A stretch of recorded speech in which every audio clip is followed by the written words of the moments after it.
Chapter 1. Summary of events during this master's wanderings. The full truth of this odd matter is what the world has long been looking for, and public curiosity is sure to welcome.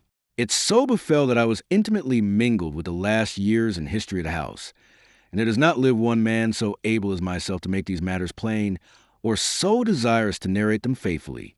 I knew the master. On many secret steps of his career, I have an authentic memoir in my hand. I sailed with him on his last voyage almost alone. I made one upon that winter's journey of which so many tales have gone abroad, and I was there at the man's death. As for my late Lord Durrisdeer, I served him and loved him near 20 years, and thought more of him the more I knew of him. Altogether, I think it not fit that so much evidence should perish. The truth is a debt I owe my lord's memory, and I think my old years will flow more smoothly, and my white hair lie quiet on the pillow when the debt is paid. The Duries of Durrisdeer and Ballantrae were a strong family in the southwest from the days of David I, a rhyme still current in the countryside. Kittlefolk are the Durrisdeers. They ride over mony spears, bears a mark of its antiquity, and the name appears in another, which common report attributes to Thomas of Ercildown himself. I cannot say how truly, and which some have applied, I dare not say with how much justice, to the events of this narration. T.W. Duries and Durrisdeer, ane to tie and ane to ride, an ill day for the groom, and a war day for the bride. Authentic history, besides, is filled with their exploits which, to our modern eyes, seem not very commendable, and the family suffered its full share of those ups and downs to which the great houses of Scotland have been ever liable. But all these I pass over, to come to that memorable year 1745, when the foundations of this tragedy were laid. At that time there dwelt a family of 4 persons in the house of Durrisdeer, near St. Bride's, on the Solway shore, a chief hold of their race since the Reformation. My old lord, to the name, was not old in years, but he suffered prematurely from the disabilities of age. His place was at the chimney side. There he sat reading in a lined gown, with few words for any man and wry words for none, the model of an old retired housekeeper, and yet his mind very well nourished with study, and reputed in the country to be more cunning than he seemed. The Master of Ballantrae, James in baptism, took from his father the love of serious reading, some of his tact perhaps as well, but that which was only policy in the father became black dissimulation in the son. The face of his behavior was merely popular and wild. He sat late at wine, later at the cards, had named the country of an unco man for the lasses, and was ever in the front of broils. But for all he was the first to go in, yet it was observed he was invariably the best to come off, and his partners in mischief were usually alone to pay the piper. This luck or dexterity got him several ill-wishers, but with the rest of the country, enhanced his reputation, so that great things were looked for in his future, when he should have gained more gravity. One very black mark he had to his name. But the matter was hushed up at the time, and so defaced by legends before I came into those parts, that I scrupled to set it down. If it was true, it was a horrid fact in one so young, and if false, it was a horrid calumny. I think it notable that he had always vaunted himself quite implacable and was taken at his word, so that he had the addition among his neighbors of an ill man to cross.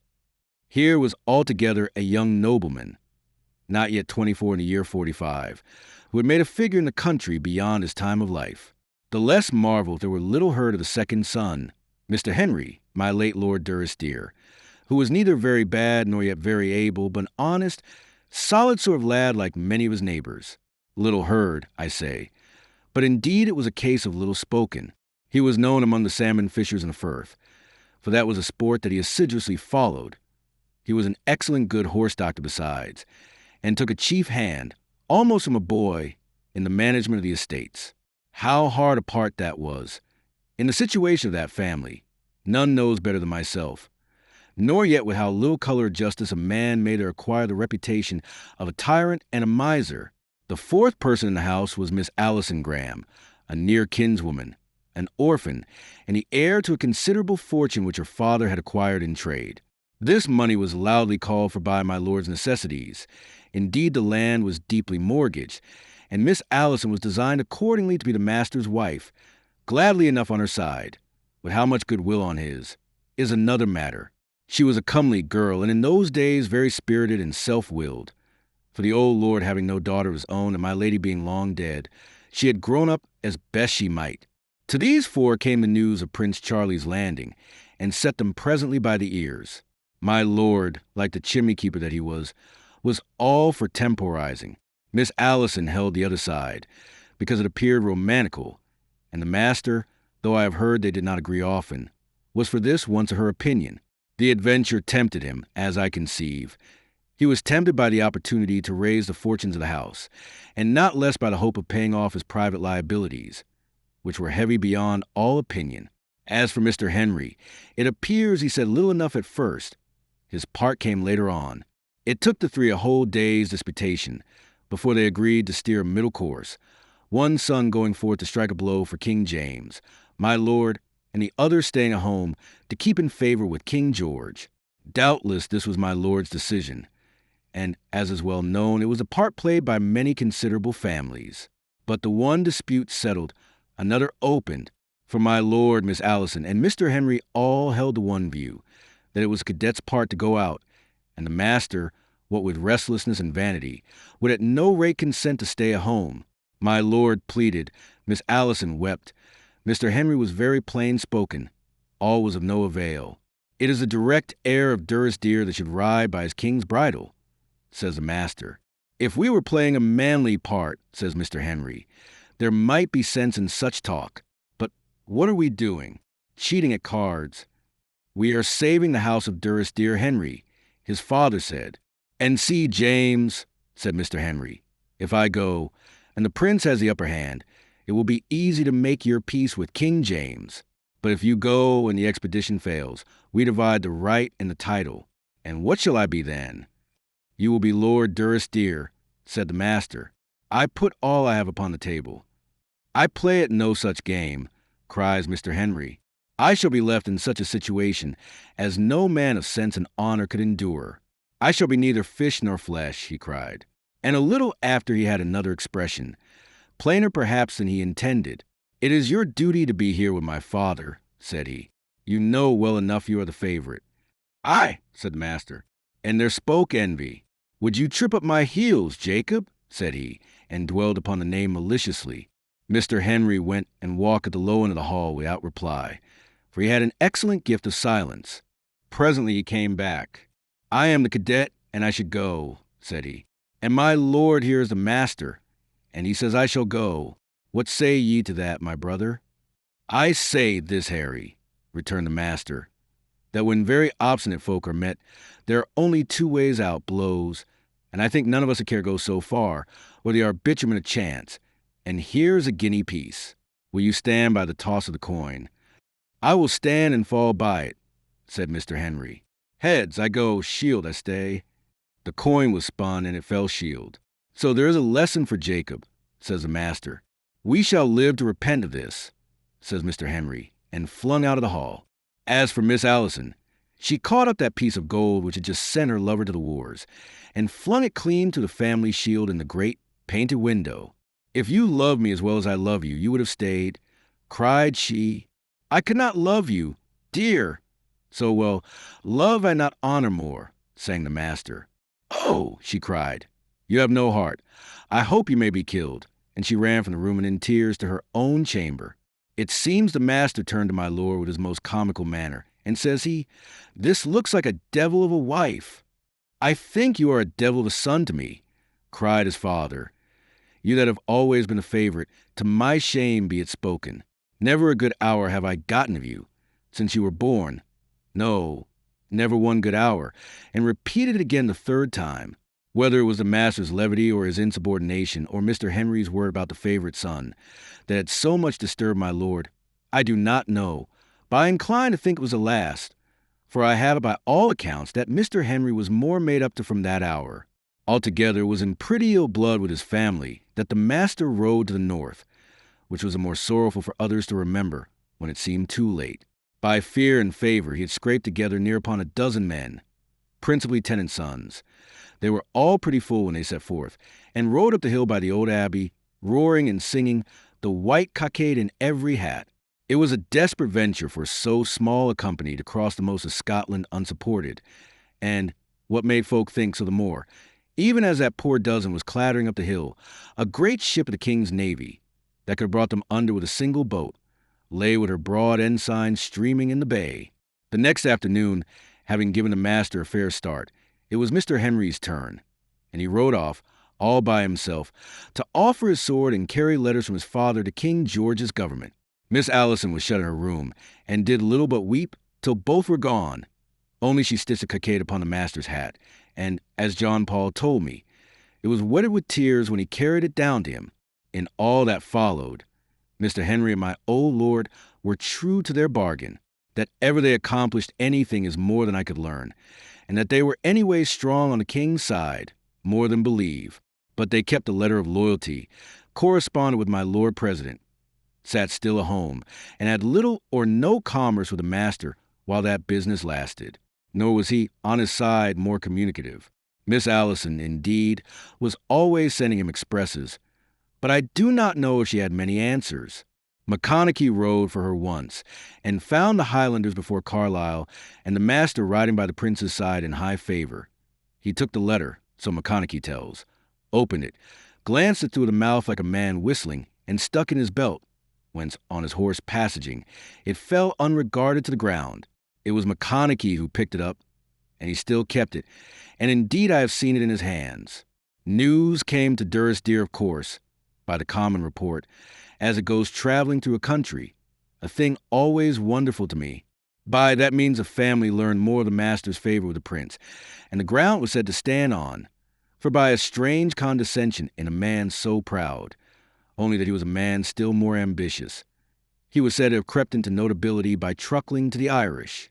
Sir Thomas Sullivan, Colonel Burke, and the rest were his daily comrades, by which course he withdrew himself from his own countryfolk.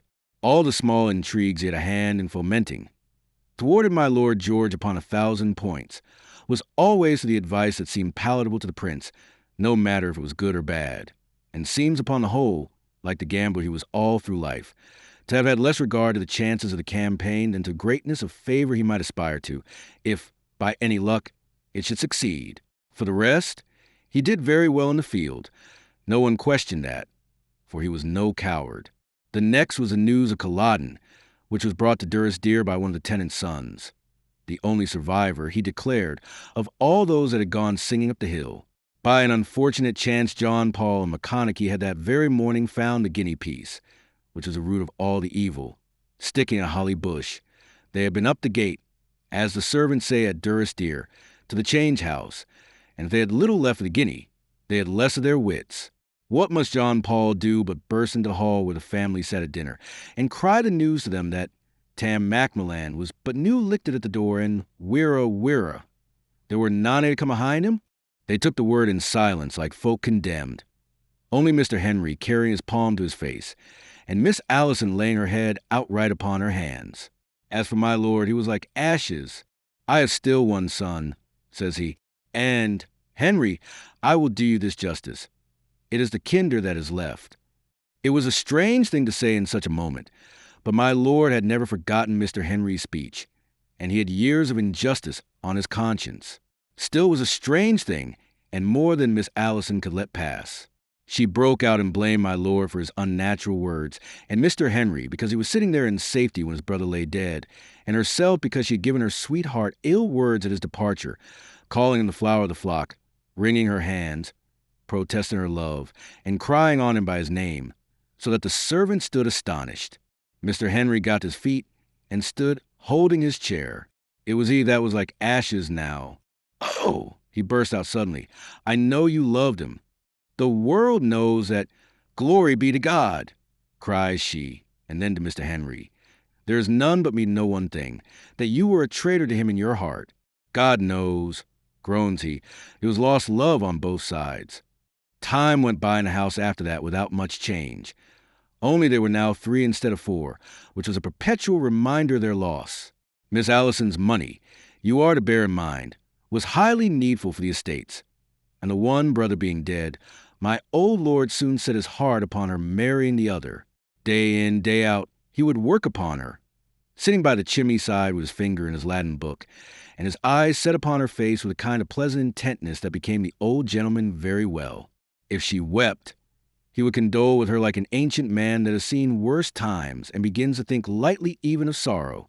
If she raged, he would fall to reading again in his Latin book, but always with some civil excuse. If she offered, as she often did, to let them have her money in a gift, he would show her how little it consisted with his honor, and remind her, even if he should consent, that Mr. Henry would certainly refuse. Non sic sed sic cadendo was a favorite word of his, and no doubt this quiet persecution wore away much of her resolve. No doubt, besides, he had a great influence on the girl, having stood in the place of both her parents. And for that matter, she was herself filled with the spirit of the Duries, and would have gone a great way for the glory of Durrisdeer, but not so far, I think, as to marry my poor patron, had it not been, strangely enough, for the circumstance of his extreme unpopularity. This was the work of Tam Macmillan. There was not much harm in Tam, but he had that grievous weakness, a long tongue, and as the only man in that country who'd been out, or rather, who had come in again, he was sure of listeners.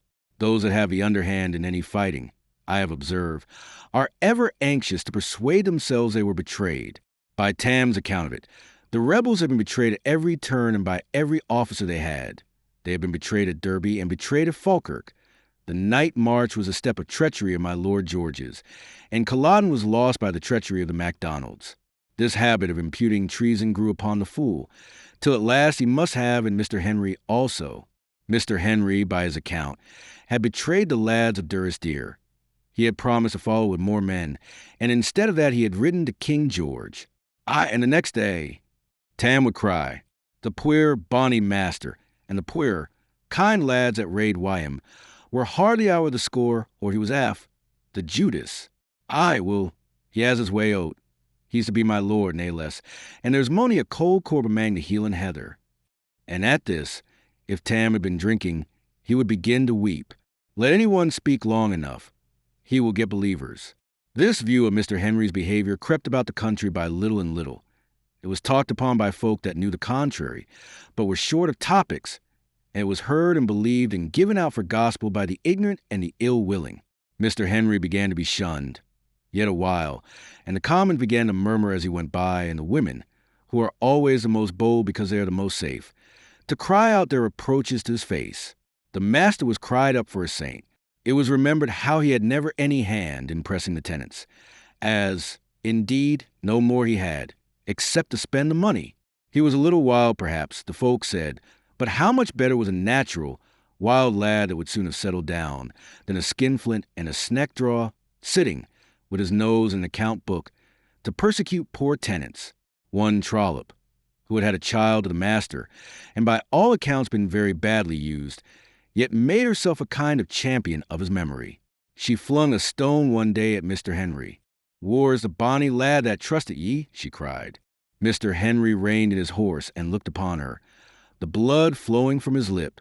"I jest," says he, "you too? And yet ye should ken me better." For it was he who had helped her with money. The woman had another stone ready, which she made as if she would cast. And he, to ward himself, threw up the hand that held his riding rod. "What, would ye beat a lassie, ye ugly?" cries she, and ran away screaming as though he had struck her. Next day word went about the country like wildfire that Mr. Henry had beaten Jessie Brune within an inch of her life. I give it as one instance of how this snowball grew, and one calumny brought another, until my poor patron was so perished in reputation that he began to keep the house like my lord. All this while, you may be very sure, he uttered no complaints at home. The very ground of the scandal was too sore a matter to be handled, and Mr. Henry was very proud and strangely obstinate in silence. My old lord must have heard of it, by John Paul, if by no one else, and he must at least have remarked the altered habits of his son. Yet even he, it is probable, knew not how high the feeling ran. And as for Miss Allison, she was ever the last person to hear news, and the least interested when she heard them. In the height of the ill feeling, for it died away as it came, no man could say why, there was an election forward in the town of St. Bride's, which is annexed to Durrisdeer, standing on the water of Swift. Some grievance was fermenting. I forget what, if ever I heard, and it was currently said there would be broken heads ere night, and that the sheriff had sent as far as Dumfries for soldiers. My lord moved that Mr. Henry should be present, assuring him it was necessary to appear. for the credit of the house. It will soon be reported, said he, that we do not take the lead in our own country. It is a strange lead that I can take, said Mr. Henry, and when they had pushed him further, I tell you the plain truth, he said, I dare not show my face. You are the first of the house that ever said so, cries Miss Allison. We will go all three, said my lord, and sure enough he got into his boots, the first time in 4 years, a sore business John Paul had to get them on, and Miss Allison into her riding coat, and all three rode together to St. Bride's. The streets were full of the riffraff of all the countryside, who had no sooner clapped eyes on Mr. Henry than the hissing began and the hooting and the cries of Judas. And where's the master? And where are the poor lads that rode with him? Even a stone was cast, but the more part cried shame at that, for my old lord's sake and Miss Allison's. It took not 10 minutes to persuade my lord that Mr. Henry had been right. He said never a word, but turned his horse about, and home again, with his chin upon his bosom. Never a word, said Miss Allison. No doubt she thought the more. No doubt her pride was stung, for she was a bone-bred Durie, and no doubt her heart was touched to see her cousin so unjustly used. That night she was never in bed. I have often blamed my lady. When I call to mind that night, I readily forgive her all, and the first thing in the morning she came to the old lord in his usual seat. If Henry still wants me, said she, he can have me now. To himself she had a different speech.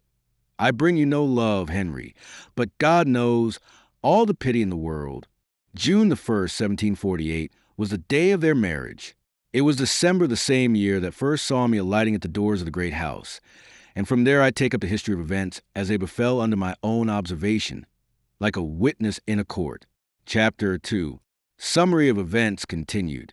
I made the last of my journey in the cold end of December, in a mighty dry day of frost, and who should be my guide but Paddy Macmillan, brother Tam? For a tow-headed, bare-legged brat of 10, he had more ill tales upon his tongue than ever I heard the match of, having drunken betimes his brother's cup. I was still not so old myself. Pride had not yet the upper hand of curiosity, and indeed it would have taken any man that cold morning to hear all the old clashes of the country, and be shown all the places by the way where strange things had fallen out. I had tales of Claverhouse as we came through the bogs, and tales of the devil as we came over the top of the score. As we came in by the abbey, I heard some of the old monks, and more of the free traders, who used its ruins for a magazine, landing for that cause within a cannon shot of Durrisdeer, and along all the road the Duries and poor Mr. Henry were in the first rank of slander. My mind was thus highly prejudiced against the family I was about to serve, so that I was half surprised when I beheld Durrisdeer itself lie in a pretty, sheltered bay, under the Abbey Hill, the house most commodiously built in the French fashion, or perhaps Italianate, for I have no skill in these arts, and the place the most beautified with gardens, lawns, shrubberies, and trees I had ever seen. The money sunk here unproductively would have quite restored the family, but as it was, it cost a revenue to keep it up. Mr. Henry came himself to the door to welcome me, a tall, dark young gentleman. The Duries are all black men, of a plain and not cheerful face, very strong in body, but not so strong in health, taking me by the hand without any pride, and putting me at home with plain, kind speeches. He led me into the hall, booted as I was, to present me to my lord. It was still daylight, and the first thing I observed was a lozenge of clear glass in the midst of the shield and the painted window, which I remember thinking a blemish in a room otherwise so handsome, with its family portraits and the pargeted ceiling with pendants and the carved chimney, in one corner which my old lord sat reading in his livy. He was like Mr. Henry, with much the same plain countenance, only more subtle and pleasant, and his talk 1,000 times more entertaining. He had many questions to ask me. I remember of Edinburgh College, where I had just received my Mastership of Arts, and of the various professors, with whom in their proficiency he seemed well acquainted, and thus, talking of things that I knew, I soon got liberty of speech in my new home. In the midst of this came Mrs. Henry into the room. She was very far gone, Miss Catherine being due in about 6 weeks, which made me think less of her beauty at the first sight, and she used me with more condescension than the rest, so that upon all accounts I kept her in the third place in my esteem. It did not take long before all Paddy Macmillan's tales were blotted out of my belief, and I was become what I have ever since remained, a loving servant of the house of Durrisdeer. Mr. Henry had the chief part of my affection. It was with him I worked, and I found him an exacting master, keeping all his kindness for those hours in which we were unemployed, and in the steward's office not only loading me with work, but viewing me with shrewd supervision. At length one day he looked up from his paper with a kind of timidness, and says he, "Mr. McKellar, I think I ought to tell you that you do very well." That was my first word of commendation, and from that day his jealousy of my performance was relaxed. Soon it was Mr. McKellar here and Mr. McKellar there with the whole family, and for much of my service at Durrisdeer, I have transacted everything at my own time and to my own fancy, and never a farthing challenged. Even while he was driving me, I had begun to find my heart go out to Mr. Henry. No doubt, partly in pity, he was a man so palpably unhappy. He would fall into a deep muse over our accounts, staring at the page or out of the window, and at those times a look at his face and the sigh that would break from him awoke in me strong feelings of curiosity and commiseration. One day, I remember, we were laid upon some business in the steward's room. This room is in the top of the house, and has a view upon the bay and over a little wooded cape on the long sands. And there, right over against the sun, which was then dipping, we saw the free traders, with a great force of men and horses, scouring on the beach. Mr. Henry had been staring straight west, so that I marveled he was not blinded by the sun. Suddenly he frowns, rubs his hand upon his brow, and turns to me with a smile. "You would not guess what I was thinking," says he. "I was thinking I would be a happier man if I could ride and run the danger of my life with these lawless companions." I told him I had observed he did not enjoy good spirits, and that it was a common fancy to envy others and think we should be the better of some change. Quoting Horace to the point, like a young man fresh from college. "Why, just so," said he, "and with that we may get back to our accounts." It was not long before I began to get wind of the causes that so much depressed him. Indeed, a blind man must have soon discovered there was a shadow on that house. The shadow of the Master of Ballantrae, dead or alive, and he was then supposed to be dead. That man was his brother's rival abroad, where there was never a good word for Mr. Henry, and nothing but regret and praise for the master, and his rival at home, not only with his father and his wife, but with the very servants. They were two old serving men that were the leaders. John Paul, a little, bald, solemn, stomachy man, a great professor of piety and, taken for all in all, a pretty faithful servant, was the chief of the master's faction. None durst go so far as John. He took a pleasure in disregarding Mr. Henry publicly, often with a slighting comparison. My lord and Mrs. Henry took him up, to be sure, but never so resolutely as they should, and had only to pull his weeping face and begin his lamentations to the master, his laddie, as he called him, to have the whole condoned. As for Henry, he let these things pass in silence, sometimes with a sad and sometimes with a black look. There was no rivaling the dead, he knew that, and how to censure an old serving man for a fault of loyalty was more than he could see. His was not the tongue to do it. McConaughey was chief upon the other side, an old, ill-spoken, swearing, ranting, drunken dog, and I've often thought an odd circumstance in human nature that these two serving men should each have been the champion of his contrary, and blackened their own faults and made light of their own virtues when they beheld him in a master. McConaughey had soon smelled out my secret inclination, took me much into his confidence, and would ran against the master by the hour, so that even my work suffered.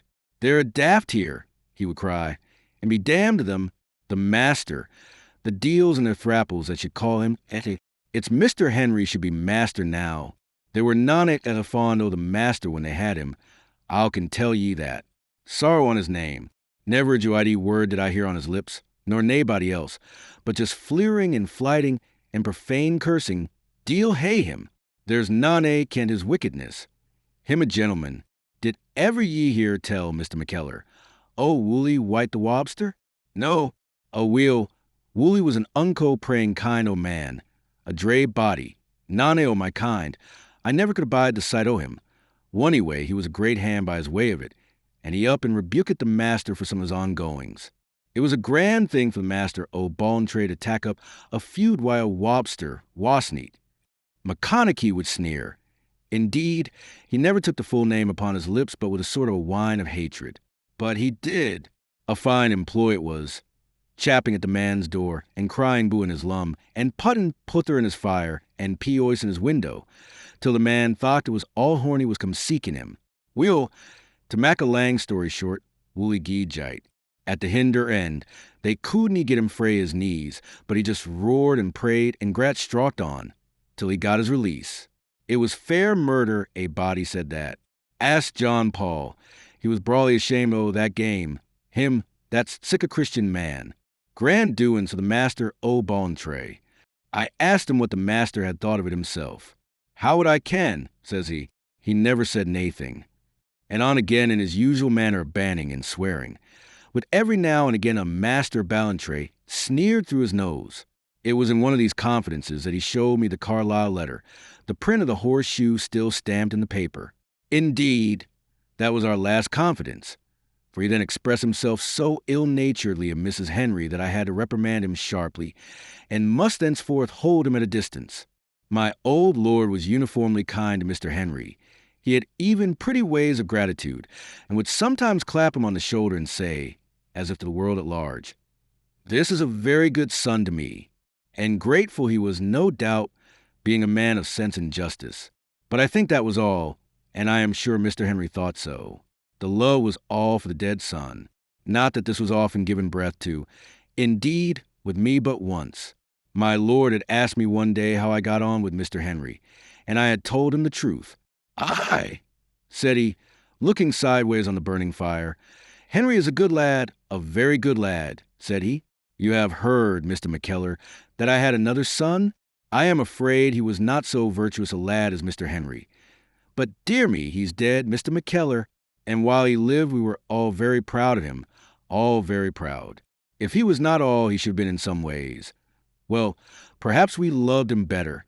This last he said looking musingly in the fire, and then to me with a great deal of briskness. "But I am rejoiced you do so well with Mr. Henry. You will find him a good master." And with that he opened his book, which was the customary signal of dismission. But it would be little that he read, and less that he understood. Culloden Field and the master, these would be the burthen of his thought.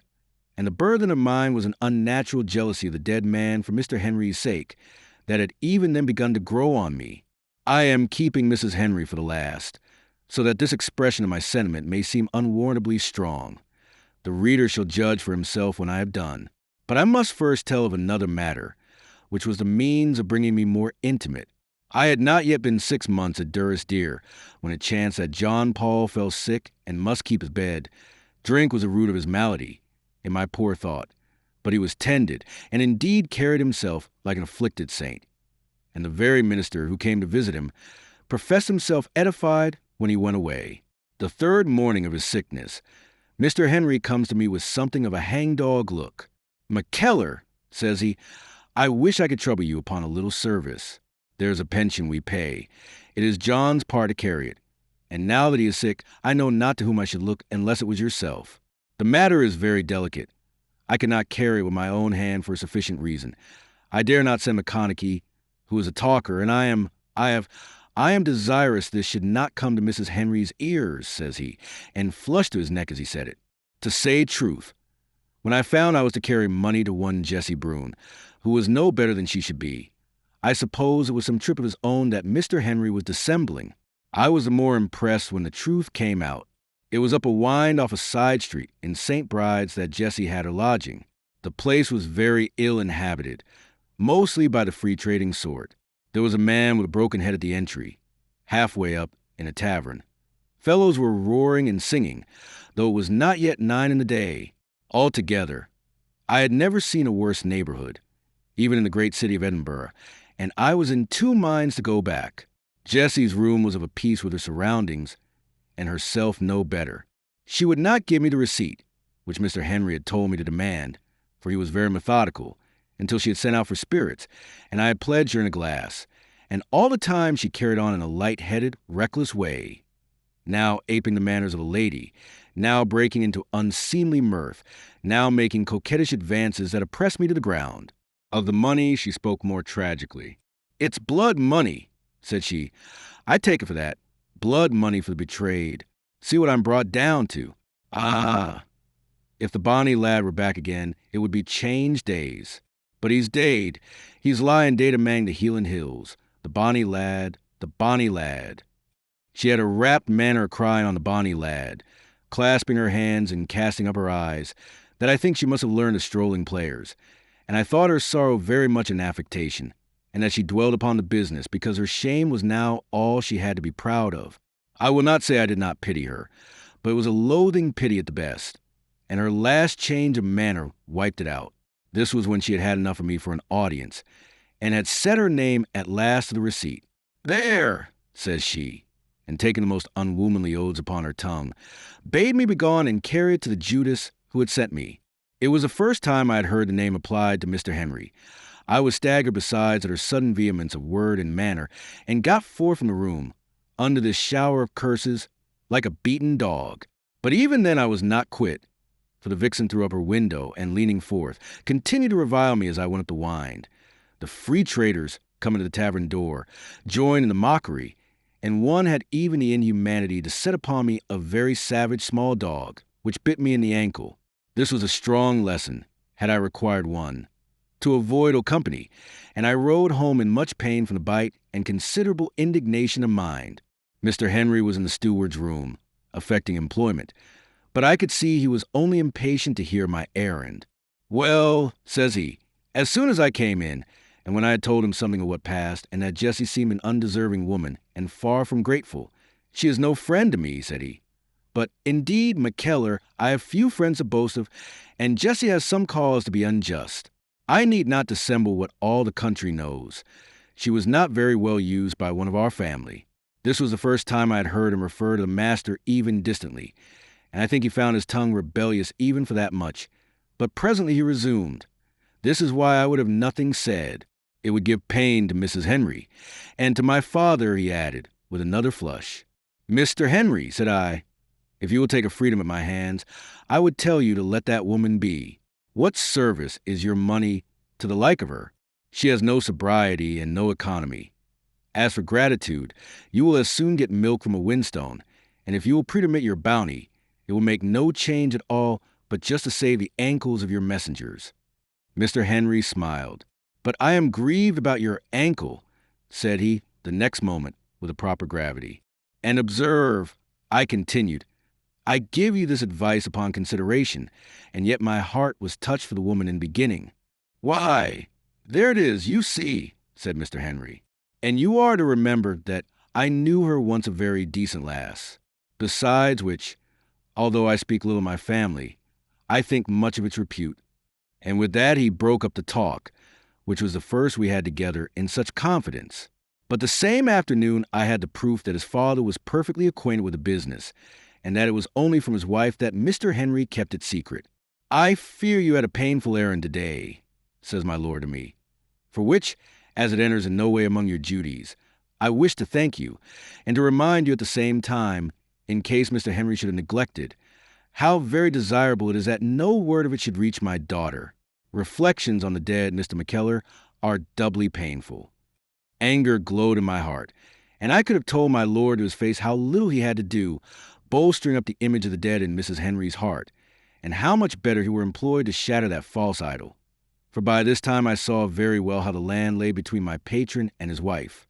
My pen is clear enough to tell a plain tale, but to render the effect of an infinity of small things, not one great enough in itself to be narrated, and to translate the story of looks and the message of voices when they are saying no great matter, and to put in half a page the essence of near 18 months. This is what I despair to accomplish. The fault, to be very blunt, lay all in Mrs. Henry. She felt it a merit to have consented to the marriage, and she took it like a martyrdom, in which my old lord, whether he knew it or not, fomented her. She made a merit, besides, of her constancy to the dead, though its name, to a nicer conscience, should have seemed rather disloyalty to the living. And here also my lord gave her his countenance. I suppose he was glad to talk of his loss, and ashamed to dwell on it with Mr. Henry. Certainly, at least, he made a little coterie apart in that family of three, and it was a husband who was shut out. It seems it was an old custom when the family were alone in Durrisdeer, that my lord should take his wine to the chimney side, and Miss Allison, instead of withdrawing, should bring a stool to his knee, and chatter to him privately, and after she had become my patron's wife, the same manner of doing was continued. It should have been pleasant to behold this ancient gentleman so loving with his daughter, but I was too much a partisan of Mr. Henry's to be anything but wroth at his exclusion. Many's the time I have seen him make an obvious resolve, quit the table, and go and join himself to his wife and my Lord Durrisdeer. And on their part, they were never backward to make him welcome, turned to him smilingly as to an intruding child, and took him into their talk with an effort so ill-concealed that he was soon back again beside me at the table, whence, so great is the hall of Durrisdeer, we could but hear the murmur of voices at the chimney. There he would sit and watch, and I along with him, and sometimes by my lord's head sorrowfully shaken, or his hand laid on Mrs. Henry's head, or hers upon his knee as if in consolation, or sometimes by an exchange of tearful looks, we would draw our conclusion that the talk had gone to the old subject and the shadow of the dead was in the hall. I have hours when I blame Mr. Henry for taking all too patiently. Yet we are to remember he was married in pity and accepted his wife upon that term. And, indeed, he had small encouragement to make a stand. Once, I remember, he announced he had found a man to replace the pane of the stained window, which, as it was he that managed all the business, was a thing clearly within his attributions. But to the master's fancies, that pane was like a relic, and on the first word of any change, the blood flew to Mrs. Henry's face. "I wonder at you," she cried. "I wonder at myself," says Mr. Henry, with more bitterness than I had ever heard him to express. Thereupon my old lord stepped in with his smooth talk, so that before the meal was at an end all seemed forgotten, only that, after dinner, when the pair had withdrawn as usual to the chimney side, we could see her weeping with her head upon his knee. Mr. Henry kept up the talk with me upon some topic of the estates. He could speak of little else but business, and was never the best of company, but he kept it up that day with more continuity, his eyes straying ever and again to the chimney, and his voice changing to another key, but without check of delivery. The pane, however, was not replaced, and I believe he counted it a great defeat. Whether he was stout enough or no, God knows he was kind enough. Mrs. Henry had a manner of condescension with him, such as in a wife would have pricked my vanity into an ulcer. He took it like a favor. She held it at the staff's end, forgot and then remembered and unbent to him, as we do to children, burthened him with cold kindness, reproved with a change of color and a bitten lip, like one shamed by his disgrace, ordered with a look of the eye, when she was off her guard, when she was on the watch, pleaded with him for the most natural attentions, as though they were unheard of favors. And to all this he replied with the most unwearied service, loving, as folks say, the very ground she trod on, and carrying that love in his eyes as bright as a lamp. When Miss Catherine was to be born, nothing would serve but he must stay in a room behind the head of the bed. There he sat, as white, they tell me, as a sheet, and the sweat dropping from his brow, and the handkerchief he had in his hand was crushed into a little ball no bigger than a musket bullet. Nor could he bear the sight of Miss Catherine for many a day.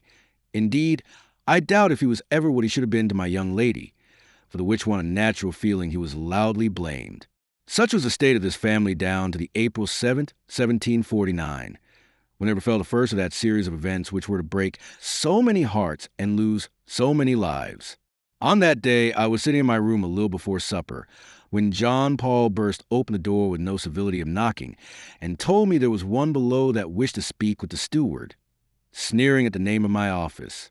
I asked what manner of man, and what his name was, and this disclosed the cause of John's ill humor, for it appeared the visitor refused to name himself except to me, a sore affront to the major domo's consequence. "Well," said I, smiling a little, "I will see what he wants." I found in the entrance hall a big man, very plainly habited, and wrapped in a sea cloak, like one new landed, as indeed he was. Not far off Macconochie was standing, with his tongue out of his mouth and his hand upon his chin, like a dull fellow thinking hard, and the stranger, who had brought his cloak about his face, appeared uneasy. He had no sooner seen me coming than he went to meet me with an effusive manner. "My dear man," said he, "1,000 apologies for disturbing you, but I'm in the most awkward position, and there's a son of a ramrod there that I should know the looks of, and more betoken I believe that he knows mine. Being in this family, sir, and in a place of some responsibility, which was the cause I took the liberty to send for you, you are doubtless of the honest party? You may be sure at least," says I, that all of that party are quite safe in Durrisdeer. My dear man, it is my very thought, says he. You see, I had just been set on shore here by a very honest man, whose name I cannot remember, and who is to stand off and on for me till morning, at some danger to himself. And, to be clear with you, I am a little concerned lest it should be at sum to me. I have saved my life so often, Mr. I forget your name, which is a very good one. That, faith, I would be very loath to lose it after all. And the son of a ramrod, whom I believe I saw before Carlisle. Oh, sir, said I, you can trust McConaughey until tomorrow. Well, and it's a delight to hear you say so, says the stranger. The truth is that my name is not a very suitable one in this country of Scotland. With a gentleman like you, my dear man, I would have no concealments, of course. And by your leave, I'll just breathe it in your ear. They call me Francis Burke, Colonel Francis Burke, and I am here, at a most damnable risk to myself, to see your masters. If you'll excuse me, my good man, for giving them a name, for I'm sure the circumstance I would never have guessed from your appearance. And if you would just be so very obliging as to take my name to them, you might say that I come bearing letters which I am sure they will be very rejoiced to have the reading of. Colonel Francis Burke was one of the Prince's Irishmen that did us cause such infinity of hurt, and were so much distaste of the Scots at the time of the rebellion. And it came at once into my mind how the Master of Ballantrae had astonished all men by going with that party. In the same moment, a strong foreboding of the truth possessed my soul. If you will step in here, said I, opening a chamber door, I will let my lord know. And I am sure it's very good of you, Mr. What is your name, says the colonel. Up to the hall I went slow-footed. There they were, all three, my old lord his place. Mrs. Henry at work by the window, Mr. Henry, as was much his custom, pacing the low end. In the midst was the table laid for supper. I told them briefly what I had to say. My old lord lay back in his seat. Mrs. Henry sprang up standing with mechanical motion, and she and her husband stared at each other's eyes across the room. It was the strangest, challenging look these two exchanged, and as they looked, the color faded in their faces. Then Mr. Henry turned to me, not to speak, only to sign with his finger, but that was enough, and I went down again for the colonel. When we returned, these three were in much the same position I same left them in. I believe no word had passed. My Lord Durrisdeer, no doubt, says the colonel, bowing, and my lord bowed in answer. And this, continues the colonel, should be the Master of Ballantrae? I have never taken that name, said Mr. Henry, but I am Henry Durie at your service. Then the colonel turns to Mrs. Henry, bowing with his hat upon his heart, and the most killing airs of gallantry. There can be no mistake about so fine a figure of a lady, says he. I address the seductive Miss Allison, of whom I have so often heard. Once more husband and wife exchanged a look. I am Mrs. Henry Durie, said she, but before my marriage my name was Allison Graham. Then my lord spoke up.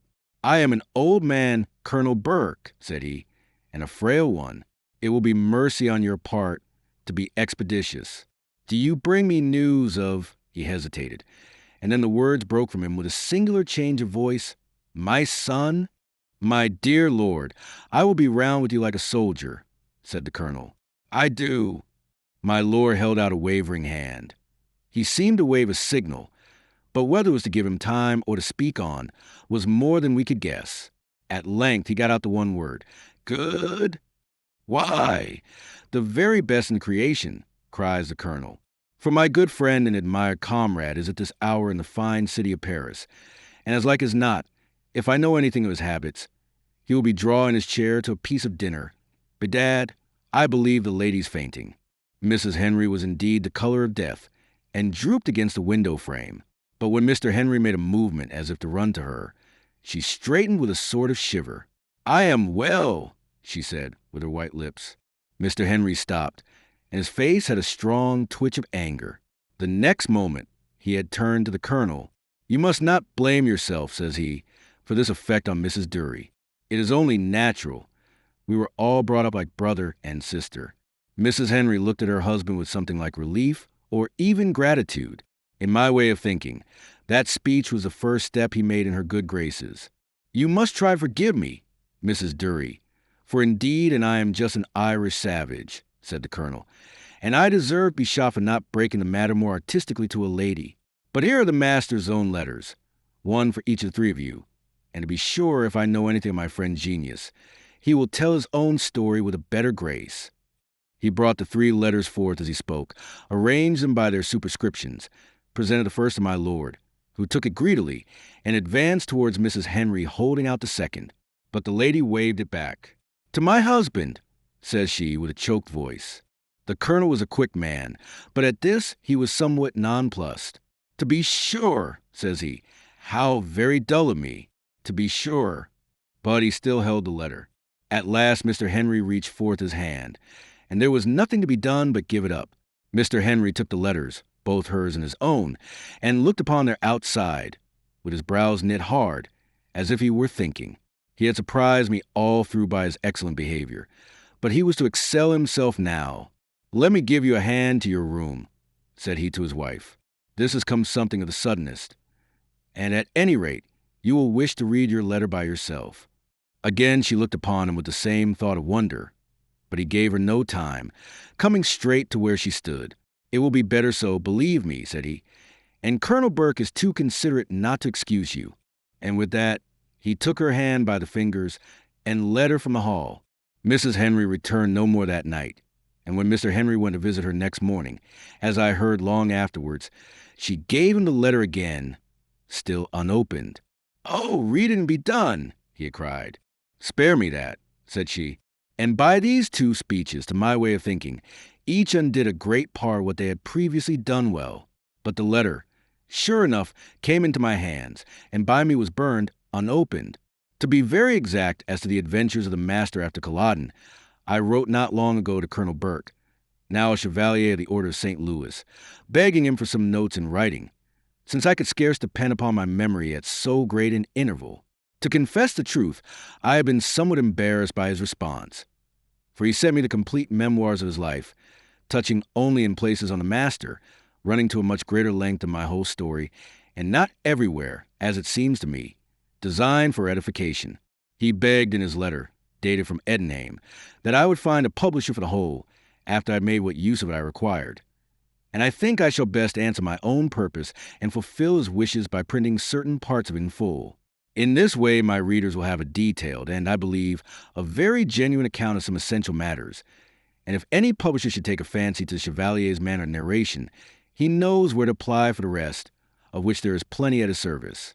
I put in my first extract here, so that it may stand in the place of what the Chevalier told us over our wine in the hall of Durrisdeer, but you are to suppose it was not the brutal fact, but a very varnished version that he offered to my lord. Chapter 3. The Master's Wanderings. From the Memoirs of the Chevalier de Burke. I left Ruthven, it's hardly necessary to remark, with much greater satisfaction than I had come to it. But whether I missed my way in the deserts, or whether my companions failed me, I soon found myself alone. This was a predicament very disagreeable, for I never understood this horrid country or savage people, and the last stroke of the prince's withdrawal had made us of the Irish more unpopular than ever. I was reflecting on my poor chances, when I saw another horseman on the hill, whom I supposed at first had been a phantom, the news of his death in the very front at Culloden being current in the army generally. This was the Master of Ballantrae, my Lord Durrisdeer's son, a young nobleman of the rarest gallantry and parts, and equally designed by nature to adorn a court and to reap laurels in the field. Our meeting was the more welcome to both, as he was one of the few Scots who had used the Irish with consideration, and as he might now be of very high utility in aiding my escape. Yet what founded our particular friendship was a circumstance, by itself as romantic as any fable of King Arthur. This was on the 2nd day of our flight, after we had slept one night in the rain upon the inclination of a mountain. There was an Appin man, Alan Blackstewart, or some such name, but I have seen him since in France, who chanced to be passing the same way, and had a jealousy of my companion. Very uncivil expressions were exchanged, and Stewart calls upon the master to alight and have it out. "Why, Mr. Stewart," says the master, "I think at the present time I'll prefer to run a race with you," and with the word clapped spurs to his horse. Stewart ran after us, a childish thing to do, for more than a mile, and I could not help laughing, as I looked back at last and saw him on a hill, holding his hand to his side, and nearly burst with running. But all the same, I could not help saying to my companion, I would let no man run after me for any such proper purpose, and not give him his desire. It was a good jest, but it smells a trifle cowardly. He bent his brows at me. I do pretty well, says he, when I saddle myself with the most unpopular man in Scotland, and let that suffice for courage. Oh, bedad, says I could show you a more unpopular with the naked eye, and if you like not my company, you can saddle yourself on someone else. Colonel Burke, says he, do not let us quarrel. And to that effect, let me assure you I am the least patient man in the world. I am as little patient as yourself, said I. I care not who knows that. At this rate, says he, reining in, we shall not go very far. And I propose we do one of two things upon the instant. Either quarrel and be done, or make a sure bargain to bear everything at each other's hands. Like a pair of brothers, said I. I said no such foolishness, he replied. I have a brother of my own, and I think no more of him than of a colewort. But if we are to have our noses rubbed together in this course of flight, let us each dare to be ourselves like savages, and each swear that he will neither resent nor deprecate the other. I am a pretty bad fellow at bottom, and I find pretense of virtues very irksome. Oh, I am as bad as yourself, said I. There is no skim milk in Francis Burke. But which is it to be, fight or make friends? Why, says he, I think it will be the best manner to spin a coin for it. This proposition was too highly chivalrous not to take my fancy, and strange as it may seem of two well-born gentlemen of today, we span a half-crown, like a pair of ancient paladins, whether we were cut each other's throats or be sworn friends. A more romantic circumstance can rarely have occurred, and it is one of those points in my memoirs by which we may see the old tales of Homer, and the poets are equally true today, at least, of the noble and genteel. The coin fell for peace, and we shook hands upon our bargain. And then it was that my companion explained to me his thought in running away from Mr. Stewart, which was certainly worthy of his political intellect. The report of his death, he said, was a great guard to him. Mr. Stewart, having recognized him, had become a danger, and he had taken the briefest road to that gentleman's silence. For, says he, Alan Black is too vain a man to narrate any such story of himself. Towards afternoon we came down to the shores of that loch for which we were heading, and there was a ship but newly come to anchor. She was the St. Marie de Anges, out of the port of Havre de Grace. The master, after we had signaled for a boat, asked me if I knew the captain. I told him he was a countryman of mine, of the most unblemished integrity, but I was afraid a rather timorous man. No matter, says he, for all that, he should certainly hear the truth. I asked him if he meant about the battle, for if the captain once knew the standard was down, he would certainly put to sea again at once. And even then, said he, the arms are now of no sort of utility. My dear man, said I, who thinks of the arms? But, to be sure, we must remember our friends. They will be close upon our heels, perhaps the prince himself, and if the ship be gone, a great number of valuable lives may be imperiled. The captain and the crew have lives also, if you come to that, says Ballantrae. This I declared was but a quibble, and that I would not hear the captain being told. And then it was that Ballantrae made me a witty answer, for the sake of which, and also because I have been blamed myself in this business of the St. Marie de Anges, I have related the whole conversation as it passed. Frank, says he, remember our bargain. I must not object to your holding your tongue, which I hereby even encourage you to do. But by the same terms, you are not to resent my telling. I could not help laughing at this, though I still forewarned him what would come of it. The devil may come of it for what I care, says the reckless fellow. I have always done exactly as I felt inclined. As is well known, my prediction came true. The captain had no sooner heard the news than he cut his cable, and to sea again, and before morning broke, we were in the Great Minch. The ship was very old, and the skipper, although the most honest of men and Irish too, was one of the least capable. The wind blew very boisterous, and the sea raged extremely. All that day we had little heart whether to eat or drink, went early to rest in some concern of mind, and, as if to give us a lesson, in the night the wind chopped suddenly into northeast and blew a hurricane. We were awaked by the dreadful thunder of the tempest and the stamping of the mariners on deck, so that I suppose our last hour was certainly come, and the terror of my mind was increased out of all measure by Ballantrae, who mocked at my devotions. It is in hours like these that a man of any piety appears in his true light, and we find, what we are taught as babes, the small trust that can be set in worldly friends. I would be unworthy of my religion if I let this pass without particular remark. For 3 days we lay in the dark in the cabin, and had but a biscuit to nibble. On the 4th the wind fell, leaving the ship dismasted and heaving on vast billows. The captain had not a guess of whither we were blown.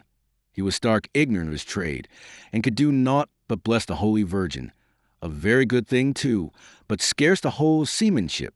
It seemed our one hope was to be picked up by another vessel, and if that should prove to be an English ship, it might be no great blessing to the master and myself. The 5th and 6th days we tossed there helpless. The 7th some sail was got on her, but she was an unwieldy vessel at the best, and we made little but leeway.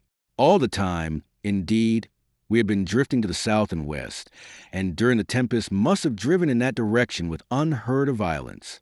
The 9th dawn was cold and black, with a great sea running and every mark of foul weather.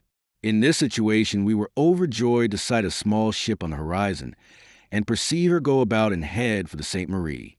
But our gratification did not very long endure, for when she laid to and lowered a boat, it was immediately filled with disorderly fellows, who sang and shouted as they pulled across to us, and swarmed on our deck with bare cutlasses, cursing loudly. Their leader was a horrible villain, with his face blacked and his whiskers curled in ringlets. Teach his name, a most notorious pirate. He stamped about the deck, raving and crying out that his name was Satan, and his ship was called Hell. There was something about him like a wicked child or a half-witted person that daunted me beyond expression. I whispered in the ear of Ballantrae that I would not be the last to volunteer, and only prayed God they might be short of hands. He approved my purpose with a nod. "Bedad," said I to Master Teach, "if you are Satan, here is a devil for ye." The word pleased him, and not to dwell upon these shocking incidents, Ballantrae and I and 2 others were taken for recruits, while the skipper and all the rest were cast into the sea by the method of walking the plank. It was the first time I had seen this done. My heart died within me at the spectacle, and Master Teach, or one of his acolytes, for my head was too much lost to be precise, remarked upon my pale face in a very alarming manner. I had the strength to cut a step or 2 of a jig and cry out some ribaldry, which saved me for that time, but my legs were like water when I must get down into the skiff among these miscreants. And what with my horror of my company and fear of the monstrous billows, it was all I could do to keep an Irish tongue and break a jest or 2 as we were pulled aboard. By the blessing of God, there was a fiddle in the pirate ship, which I had no sooner seen than I fell upon, and in my quality of crowder, I had the heavenly good luck to get favor in their eyes. Crowding Pat was the name they dubbed me with, and it was little I cared for a name so long as my skin was whole. What kind of a pandemonium that vessel was, I cannot describe, but she was commanded by a lunatic, and might be called a floating bedlam. Drinking, roaring, singing, quarreling, dancing, they were never all sober at one time, and there were days together when, if a squall had supervened, it must have sent us a bottom, or if a king's ship had come along, it would have found us quite helpless for defense. Once or twice we sighted a sail, and if we were sober enough, overhauled it, God forgive us. And if we were all too drunk, she got away, and I would bless the saints under my breath. Teach ruled, if you can call that rule which brought no order by the terror he created, and I observed the man was very vain of his position. I have known marshals of France, and even Highland chieftains, that were less openly puffed up, which throws a singular light on pursuit of honor and glory. Indeed, the longer we live, the more we perceive the sagacity of Aristotle and the other old philosophers, and though I have all my life been eager for legitimate distinctions, I can lay my hand upon my heart at the end of my career, and declare there is not one, no, nor yet life itself, which is worth acquiring or preserving at the slightest cost of dignity. It was long before I got private speech of Ballantrae, but at length one night we crept out upon the bowsprit, when the rest were better employed, and commiserated our position. "None can deliver us but the saints," said I. "My mind is very different," said Ballantrae, "for I am going to deliver myself. This Teach is the poorest creature possible. We make no profit of him, and lie continually open to capture, and, says he, I am not going to be a tarry pirate for nothing, nor yet to hang in chains if I can help it. And he told me what was in his mind to better the state of the ship in the way of discipline, which would give us safety for present, and a sooner hope of deliverance when they should have gained enough and should break up their company. I confessed to him ingenuously that my nerve was quite shook amid these horrible surroundings, and I durst scarce tell him to count upon me. I am not very easy frightened, said he, nor very easy beat. A few days after, there befell an accident which had nearly hanged us all, and offers a most extraordinary picture of the folly that ruled in our concerns. We were all pretty drunk, and some bedlamites spying a sail, Teach put the ship about in chase without a glance, and we began to bustle up the arms and boast of the horrors that should follow. I observed Ballantrae stood quiet in the bows, looking under the shade of his hand. But for my part, true to my policy among these savages, I was at work with the busiest and passing Irish jests for their diversion. Run up the colors, cries Teach. Show the Jolly Roger. It was the merest drunken braggadocio at such a stage, and might have lost us a valuable prize. But I thought it no part of mine to reason, and I ran up the black flag with my own hand. Ballantrae steps presently aft with a smile upon his face. You may perhaps like to know, you drunken dog, says he, that you are chasing a king's ship. Teach roared him the lie, but he ran at the same time to the bulwarks, and so did they all. I have never seen so many drunken men struck suddenly sober. The cruiser had gone about upon our impudent display of colors. She was just unfilling on a new tack. Her ensign blew out quite plain to see, and even as we stared, there came a puff of smoke and a report, and a shot plunged in the waves a good way short of us. Some ran to the ropes, and got the Sarah round with an incredible swiftness. One fellow fell on the rum barrel, which stood broached upon the deck, and rolled it promptly overboard. On my part, I made for the Jolly Roger, struck it, tossed in the sea, and could have flung myself after, so vexed was I with our mismanagement. As for Teach, he grew as pale as death, and incontinently went down to his cabin. Only twice he came on deck that afternoon, went to the taffrail, took a long look at the king's ship, which was still on the horizon heading after us, and then, without speech, back to his cabin. You may say he deserted us, and if it had not been for one very capable sailor we had on board, and for the lightness of the airs that blew all day, we must certainly have gone to the yard-arm. It is to be supposed Teach was humiliated, and perhaps alarmed for his position with the crew, and the way in which he set about regaining what he had lost was highly characteristic of the man. Early next day we smelled him burning sulfur in his cabin, and crying out of hell, hell, which was well understood among the crew, and filled their minds with apprehension. Presently he comes on deck, a perfect figure fun, his face black, his hair and whiskers curled, his belt stuck full of pistols, chewing bits of glass so that the blood ran down his chin, and brandishing a dirk. I do not know if he had taken these manners from the Indians of America, where he was a native, but such was his way, and he would always thus announce that he was wound up to horrid deeds. The first that came near him was a fellow who had sent the rum overboard the day before. Him he stabbed to the heart, damning him for a mutineer, and then capered about the body, raving and swearing and daring us to come on. It was the silliest exhibition, and yet dangerous too, for the cowardly fellow was plainly working himself up to another murder. All of a sudden Ballantrae stepped forth. Have done with this play-acting, says he. Do you think to frighten us with making faces? We saw nothing of you yesterday, when you were wanted, and we did well without you, let me tell you that. There was a murmur and a movement in the crew of pleasure and alarm, I thought, in nearly equal parts. As for Teach, he gave a barbarous howl, and swung his dirk to fling it, an art in which, like many seamen, he was very expert. Knock that out of his hand, says Ballantrae, so sudden and sharp that my arm obeyed him before my mind had understood. Teach stood like one stupid, never thinking on his pistols. Go down to your cabin, cries Ballantrae, and come on deck again when you are sober. Do you think we're going to hang for you, you black-faced, half-witted, drunken brute and butcher? Go down. And he stamped his foot at him with such a sudden smartness that Teach fairly ran for it to the companion. And now, mates, says Ballantrae, a word with you. I don't know if you are gentlemen of fortune for fun of the thing, but I am not. I want to make money and get ashore again and spend it like a man. And on one thing my mind is made up, I will not hang if I can help it. Come, give me a hint. I'm only beginner, Is there no way to get a little discipline and common sense about this business? One of the men spoke up. He said by rights they should have a quartermaster, and no sooner was a word out of his mouth than they were all of that opinion. The thing went by acclamation. Ballantrae was made quartermaster. The rum was put in his charge. Laws were passed in imitation of those of a pirate by the name of Roberts, and the last proposal was to make an end of Teach. But Ballantrae was afraid of a more efficient captain, who might be a counterweight to himself, and he opposed this stoutly. Teach, he said, was good enough to board ships and frighten fools with his black face and swearing. We could scarce get a better man than Teach for that. And besides, as the man was now disconsidered and as good as deposed, we might reduce his proportion of the plunder. This carried it. Teach's share was cut down to a mere derision, being actually less than mine, and there remained only 2 points, whether you consent and who to announce to him this resolution. Do not let that stick you, says Ballantrae. I will do that. And he stepped a companion, and down alone into the cabin to face that drunken savage. This is the man for us, cries one of the hands.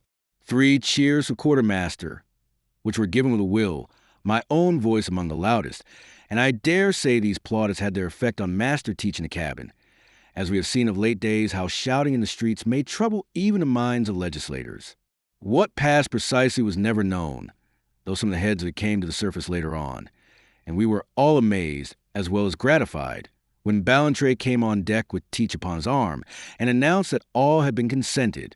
I passed swiftly over those 12 or 15 months, in which we continued to keep the sea in the North Atlantic, getting our food and water from the ships we overhauled, and doing on the whole a pretty fortunate business. Sure, no one could wish to read anything so ungenteel as the memoirs of a pirate, even an unwilling one like me. Things went extremely better with our designs, and Ballantrae kept his lead to my admiration from that day forth. I would be tempted to suppose that a gentleman must everywhere be first, even aboard a rover, but my berth is every whit as good as any Scottish lord's, and I am not ashamed to confess that I stayed crowding Pat until the end, and was not much better than the crew's buffoon. Indeed, it was no scene to bring out my merits. My health suffered from a variety of reasons. I was more at home to the last on a horse's back than a ship's deck, and, to be ingenuous, the fear of the sea was constantly in my mind, battling with the fear of my companions. I need not cry myself up for courage. I have done well on many fields under the eyes of famous generals, and earned my late advancement by an act of the most distinguished valor before many witnesses.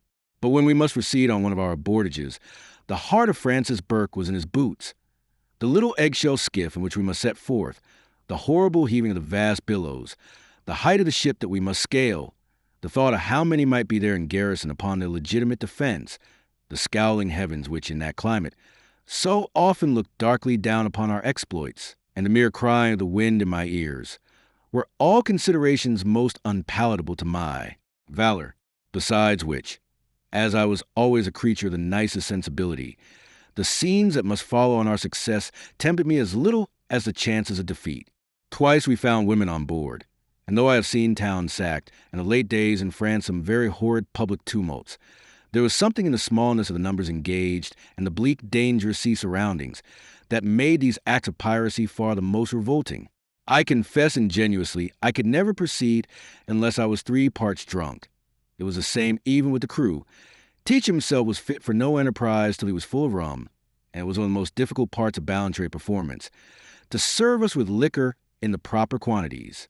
Even this he did to admiration, being upon the whole the most capable man I ever met with, and the one of the most natural genius. He did not even scrape favor with the crew, as I did, by continual buffoonery made upon a very anxious heart, but preserved on most occasions a great deal of gravity and distance, so that he was like a parent among a family of young children, or a schoolmaster with his boys. What made his part the harder to perform, the men were most inveterate grumblers. Ballantrae's discipline, little as it was yet irksome to their love of license, and what was worse, being kept sober they had time to think. Some of them accordingly would fall to repenting their abominable crimes.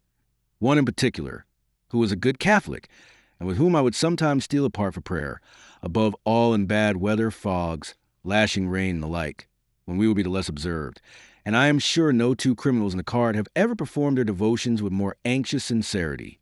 But the rest, having no such ground to hope, fell to another pastime, that of computation. All day long they would be telling up their shares or grooming over the result. I have said we were pretty fortunate, but an observation fails to be made, that in this world, in no business that I have tried, do the profits rise to a man's expectations. We found many ships and took many, yet few of them contained much money.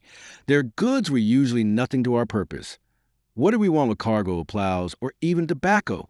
And it is quite a painful reflection how many whole crews we are made to walk the plank for no more than a stock of biscuit or an anchor or two of spirit. In the meanwhile, our ship was growing very foul, and it was high time we should make for our port to Carinage, which was in the estuary of a river among swamps. It was openly understood that we should then break up and go and squander our proportions of spoil, and this made every man greedy a little more, so that our decision was delayed from day to day. What finally decided matters was a trifling accident, such as an ignorant person might suppose incidental to our way of life. But here I must explain, on only one of all the ships we boarded, the first on which we found women, did we meet with any genuine resistance. On that occasion we had 2 men killed and several injured, and if it had not been for the gallantry of Ballantrae, we had surely been beat back at last. Everywhere else the defense, where there was any at all, was what the worst troops in Europe would have laughed at, so that the most dangerous part of our employment was to clamber up the side of the ship, and I have even known the poor souls on board to cast us a line, so eager were they to volunteer instead of walking the plank. This constant immunity had made our fellows very soft, so that I understood how teaching made so deep a mark upon their minds. For indeed the company of that lunatic was the chief danger in our way of life. The accident to which I have referred was this. We had sighted a little full-rigged ship very close under our board in a haze. She sailed near as well as we did. I should be nearer truth if I said near as ill. And we cleared the bow chaser to see if we could bring a spar or 2 about their ears. The swell was exceeding great, the motion of the ship beyond description. It was little wonder if our gunners should fire thrice and be still quite broad at what they aimed at. But in the meanwhile the chase had cleared a stern gun, the thickness of the air concealing them, and being better marksmen, their first shot struck us in the bows, knocked our 2 gunners into mincemeat, so that we were all sprinkled with the blood and plunged to the deck into the forecastle, where we slept. Ballantrae would have held on. Indeed, there was nothing in this contretemps to affect the mind of any soldier, but he had a quick perception of the men's wishes, and it was plain this lucky shot had given them a sickener of their trade. In a moment they were all of one mind. The chase was drawing away from us. It was needless to hold on. The Sarah was too foul to overhaul a bottle. It was mere foolery to keep the sea with her, and on these pretended grounds her head was incontinently put about and the course laid for the river. It was strange to see what merriment fell on that ship's company, and how they stamped about the deck jesting, and each computing what increase had come to share by the death of the 2 gunners. We were 9 days making our port. So light were the airs we had to sail on, so foul the ship's bottom. But early on the 10th, before dawn and in a light lifting haze, we passed ahead. A little after, the haze lifted and fell again, showing us a cruiser very close. This was a sore blow, happening so near our refuge. There was a great debate of whether she had seen us, and if so, whether it was likely they had recognized the Sarah. We were very careful, by destroying every member of those crews we overhauled, to leave no evidence as to our own persons, but the appearance of the Sarah herself we could not keep so private, and above all of late, since she had been foul, and we had pursued many ships without success, it was plain that her description had been often published.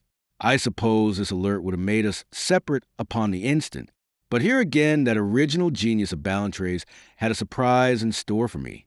He and Teach, and it was a most remarkable step of his success, had gone hand in hand since the first day of his appointment. I often questioned him upon the fact, and never got an answer but once, when he told me he and Teach had an understanding, which would very much surprise the crew if they should hear of it, and would surprise himself a good deal if it was carried out. Well, here again he and Teach were of a mind, and by their joint procurement the anchor was no sooner down than the whole crew went off upon a scene of drunkenness indescribable. By afternoon we were a mere shipful of lunatical persons, throwing things overboard, howling of different songs at the same time, quarreling and falling together, and then forgetting our quarrels to embrace. Ballantrae had bidden me drink nothing and feign drunkenness, as I valued my life, and I have never passed a day so wearisomely, lying the best part of the time upon the forecastle and watching the swamps and thickets by which our little basin was entirely surrounded for the eye. A little after dusk, Ballantrae stumbled up to my side, feigned to fall with a drunken laugh, and before he got his feet again, whispered me to reel down into the cabin, and seemed to fall asleep upon a locker, for there would be need of me soon. I did as I was told, and coming into the cabin, where it was quite dark, let myself fall on the first locker. There was a man there already. By the way he stirred and threw me off, I could not think he was much in liquor, and yet when I found another place, he seemed to continue to sleep on. My heart now beat very hard, for I saw some desperate matter was in act.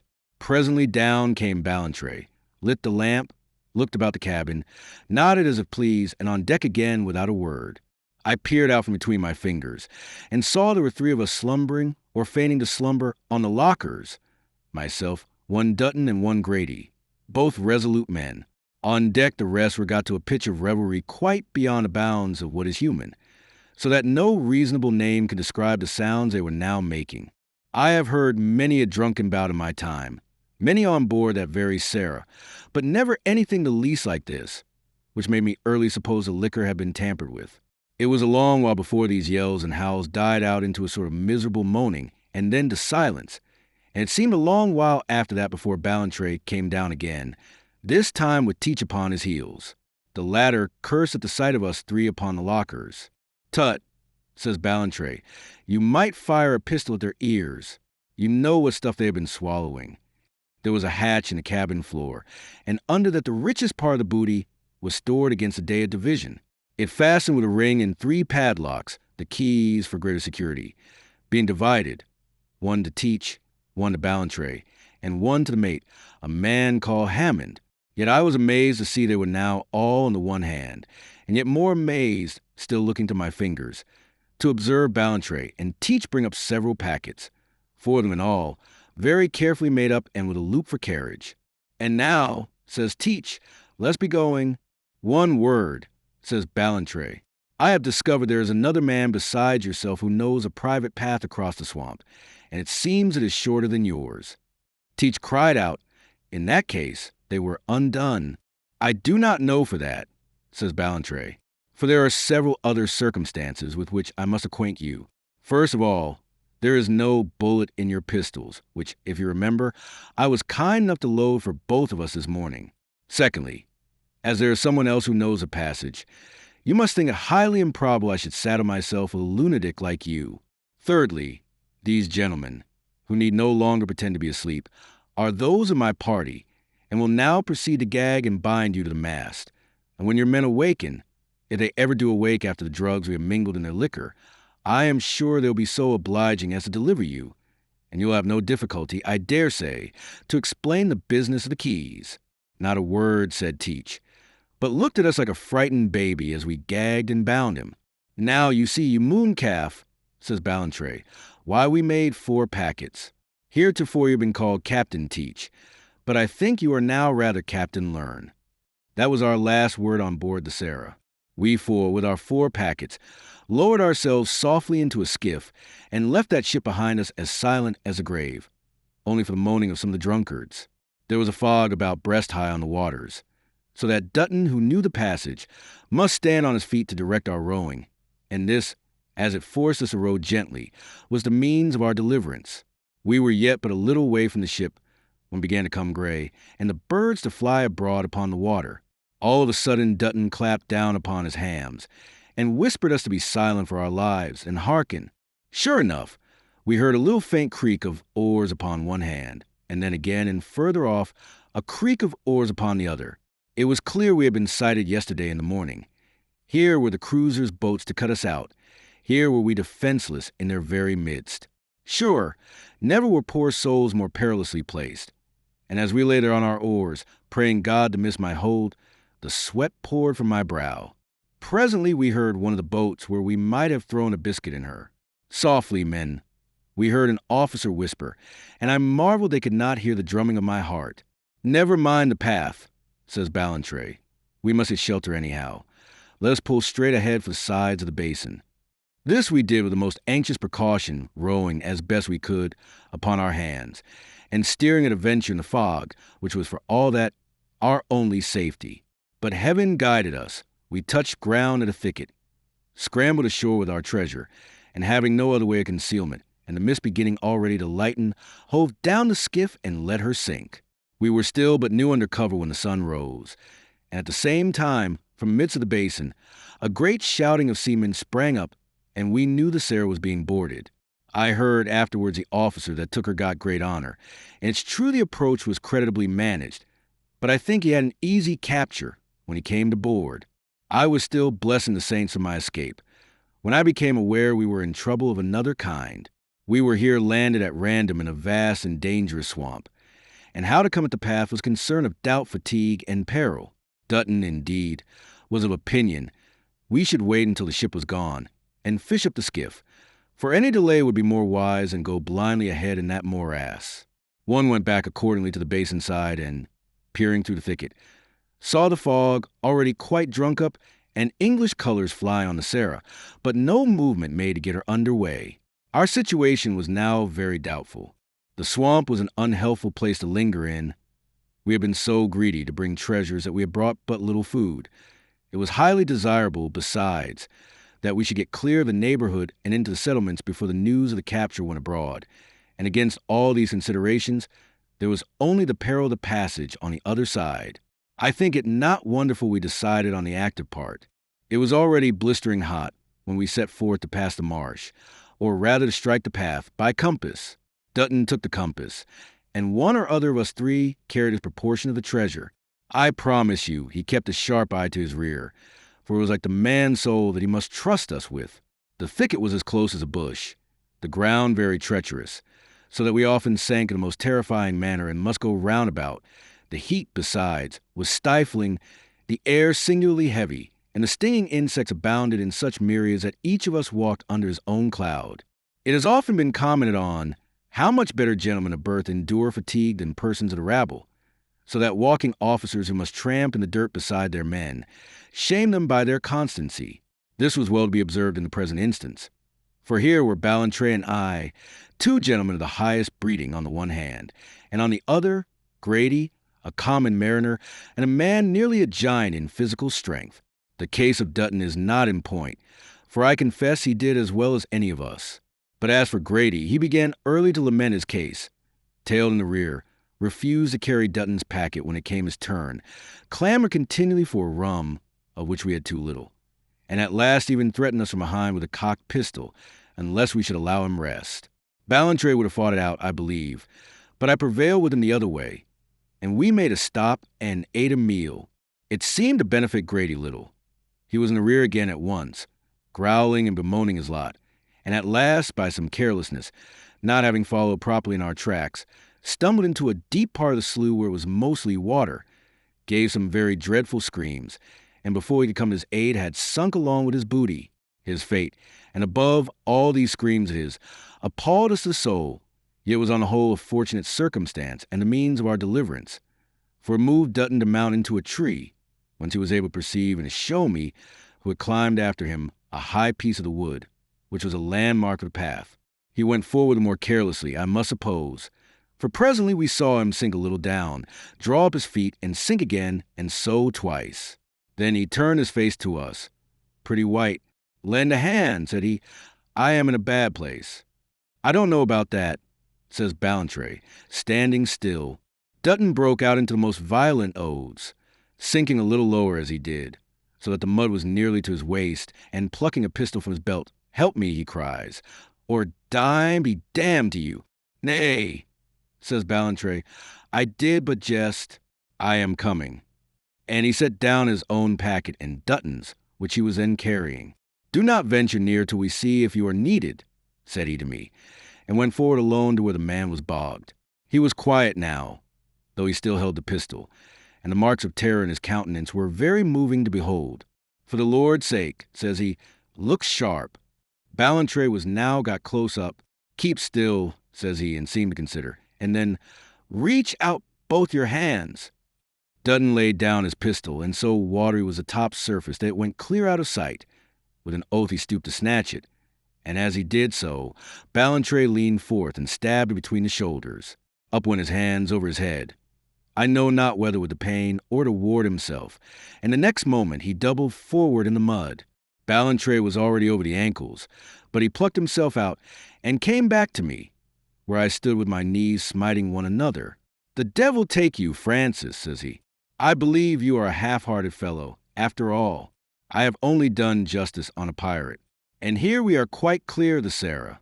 Who shall now say that we have dipped our hands in any irregularities?" I assured him he did me injustice, but my sense of humanity was so much affected by the horridness of the fact that I could scarce find breath to answer with. "Come," said he, "you must be more resolved. The need for this fellow ceased when it shown you where the path ran, and you cannot deny I would have been daft to let slip so fair an opportunity." I could not deny but he was right in principle, nor yet could I refrain from shedding tears, of which I think no man of valor need have been ashamed. And it was not until I had a share of the rum that I was able to proceed. "I repeat, I am far from ashamed of my generous emotion. Mercy is honorable in the warrior, and yet I cannot altogether censure Ballantrae, whose step was really fortunate, as we struck the path without further misadventure, and the same night, about sundown, came to the edge of the morass. We were too weary to seek far. On some dry sands, still warm with the day's sun and close under wood pines, we lay down and were instantly plunged in sleep. We awaked the next morning very early, and began with a sullen spirit of conversation that came near to end in blows. We were now cast on shore in the southern provinces, thousands of miles from any French settlement. A dreadful journey and 1,000 perils lay in front of us. And sure, if there was ever need for amity, it was in such an hour. I must suppose that Ballantrae had suffered in his sense of what is truly polite. Indeed, and there is nothing strange in the idea, after the sea wolves we had consorted with so long. And as for myself, he fubbed me off unhandsomely, and any gentleman would have resented his behavior. I told him in what light I saw his conduct. He walked a little off. I followed and upbraided him, and at last he stopped me with his hand. "Frank," says he, "you know what we swore, and yet there is no oath invented would induce me to swallow such expressions, if I did not regard you with sincere affection. It is impossible you should doubt me there. I have given proofs." Dutton I had to take, because he knew the pass, and Grady because Dutton would not move without him. But what call was there to carry you along?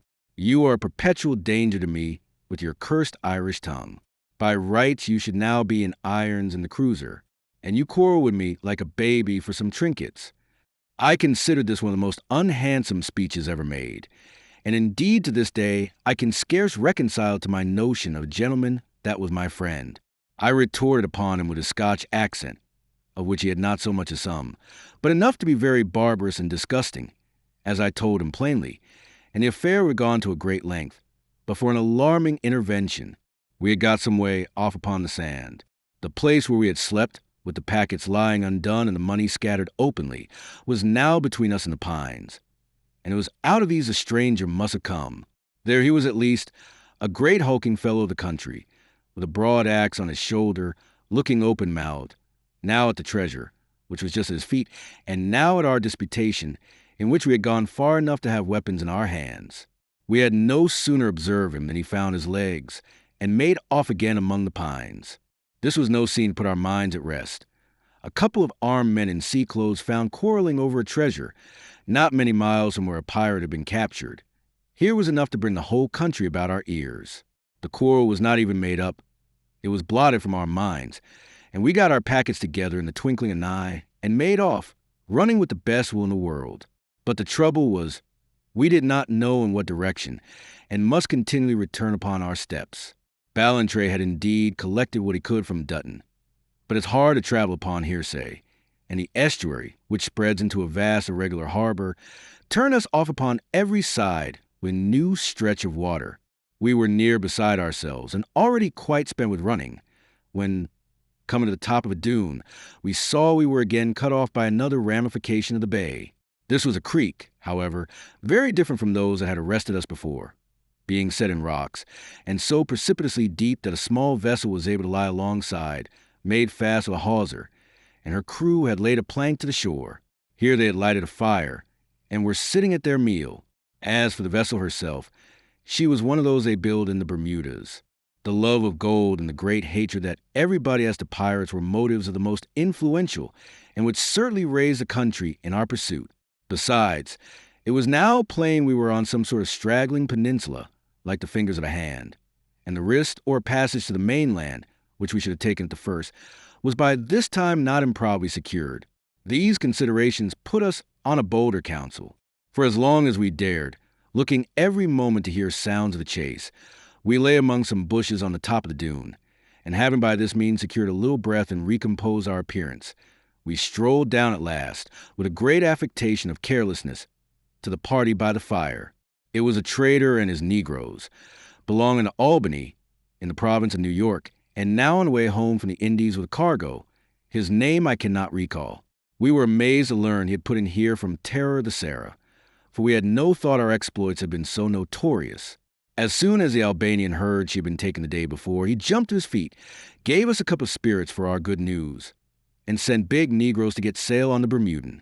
On our side, we profited by the dram to become more confidential, and at last offered ourselves as passengers. He looked askance at our tarry clothes and pistols, and replied civilly enough that he had scarce accommodation for himself, nor could either our prayers or our offers of money, in which we advanced pretty far, avail to shake him. "I see, you think ill of us," says Ballantrae, "but I will show you how well we think of you by telling you the truth. We are Jacobite fugitives, and there is a price upon our heads." At this, the Albanian was plainly moved a little. He asked us many questions as to the Scotch war, which Ballantrae very patiently answered, and then, with a wink in a vulgar manner, "I guess you and your Prince Charlie got more than you cared about," said he. "Bedad, and that we did," said I, "and my dear man, I wish you would set a new example and give us just that much." This I said in the Irish way, about which there is allowed to be something very engaging. It's a remarkable thing, and a testimony to the love with which our nation is regarded, that this address scarce ever fails in a handsome fellow. I cannot tell how often I have seen a private soldier escape the horse, or a beggar wheedle out a good alms by a touch of the brogue. And, indeed, as soon as the Albanian had laughed at me, I was pretty much at rest. Even then, however, he made many conditions, and, for one thing, took away our arms, before he suffered us aboard, which was a signal to cast off, so that in a moment after we were gliding down the bay with a good breeze, and blessing the name of God for our deliverance.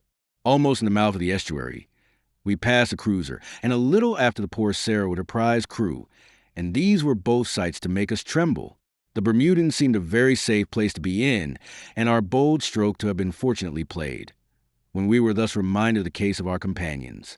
For all that, we had only exchanged traps, jumped out a frying pan into the fire, ran from a yardarm to block, and escaped the open hostility of the man-of-war to lie at the mercy of the doubtful faith of our Albanian merchant.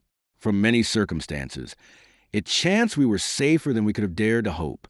The town of Albany was at that time much concerned in contraband trade across the desert with the Indians and the French. This, as it was highly illegal, relaxed their loyalty, and as it brought them in relation with the politest people on the earth, divided even their sympathies.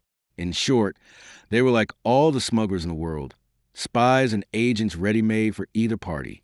Our Albanian, besides, was a very honest man indeed and very greedy, and to crown our luck, he conceived a great delight in our society. Before we had reached the town of New York, we had come to a full agreement that he should carry us as far as Albany upon his ship, and thence put us on our way to pass the boundaries and join the French. For all this we were to pay at a high rate. But beggars cannot be choosers, nor outlaws bargainers. We sailed then up the Hudson River, which, I protest, is a very fine stream, and put up at the King's Arms in Albany. The town was full of the militia of the province, breathing slaughter against the French. Governor Clinton was there himself, a very busy man, and by what I could learn, very near distracted by the factiousness of his assembly. The Indians on both sides were on the warpath. We saw parties of them bringing in prisoners, and what was much worse, scalps, both male and female, for which they were paid at a fixed rate, and I assure you the sight was not encouraging. Altogether, we could scarce have come a period more unsuitable for our designs. Our position the chief and was dreadfully conspicuous. Our Albanian fubbed us off with 1,000 delays, and seemed upon the point of retreat from his engagements. Nothing but peril appeared to environ the poor fugitives, and for some time we drowned our concern in a very irregular course of living. This, too, proved to be fortunate, and it's one of the remarks that fall to be made upon our escape, how providentially our steps were conducted to the very end. What a humiliation to the dignity of man. My philosophy, the extraordinary genius of Ballantrae, our valor, in which I grant that we were equal, all these might have proved insufficient without the divine blessing on our efforts. And how true it is, as the Church tells us, that the truths of religion are, after all, quite applicable even to daily affairs. At least, it was in the course of our revelry that we made the acquaintance of a spirited youth by the name of Chu. He was one of the most daring of the Indian traders, very well acquainted with the secret paths of the wilderness, needy, dissolute, and, by a last good fortune, in some disgrace with his family. Him we persuaded to come to our relief. He privately provided what was needful for our flight, and one day we slipped out of Albany, without a word to our former friend, and embarked a little above in a canoe. To the toils and perils of this journey, it would require a pen more elegant than mine to do full justice. The reader must conceive for himself the dreadful wilderness which we had now to thread, its thickets, swamps, precipitous rocks, impetuous rivers, and amazing waterfalls. Among these barbarous scenes we must toil all day, now paddling, now carrying our canoe upon our shoulders, and at night we slept by a fire, surrounded by the howling of wolves and other savage animals.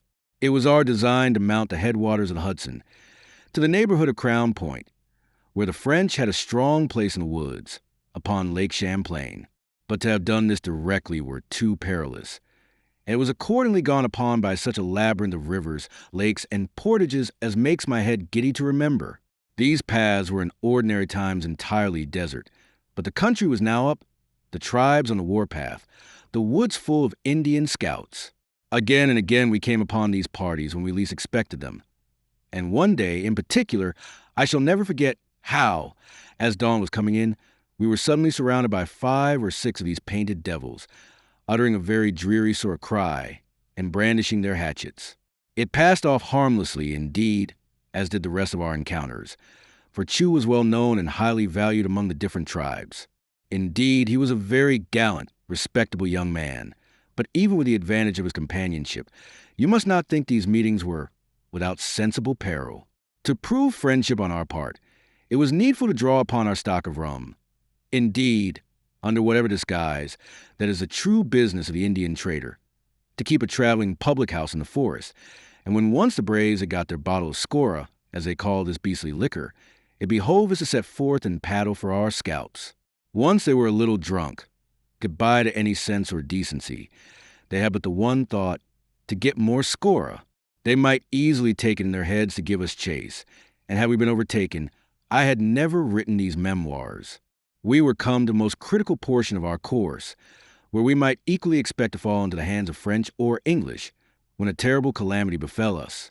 Chu was taken suddenly sick with symptoms like those of poison, and in the course of a few hours expired in the bottom of the canoe. We thus lost at once our guide, our interpreter, our boatman, and our passport, for he was all these in one, and found ourselves reduced at a blow to most desperate and irremediable distress. Chu, who took a great pride in his knowledge, had indeed often lectured us on the geography, and Ballantrae, I believe, would listen.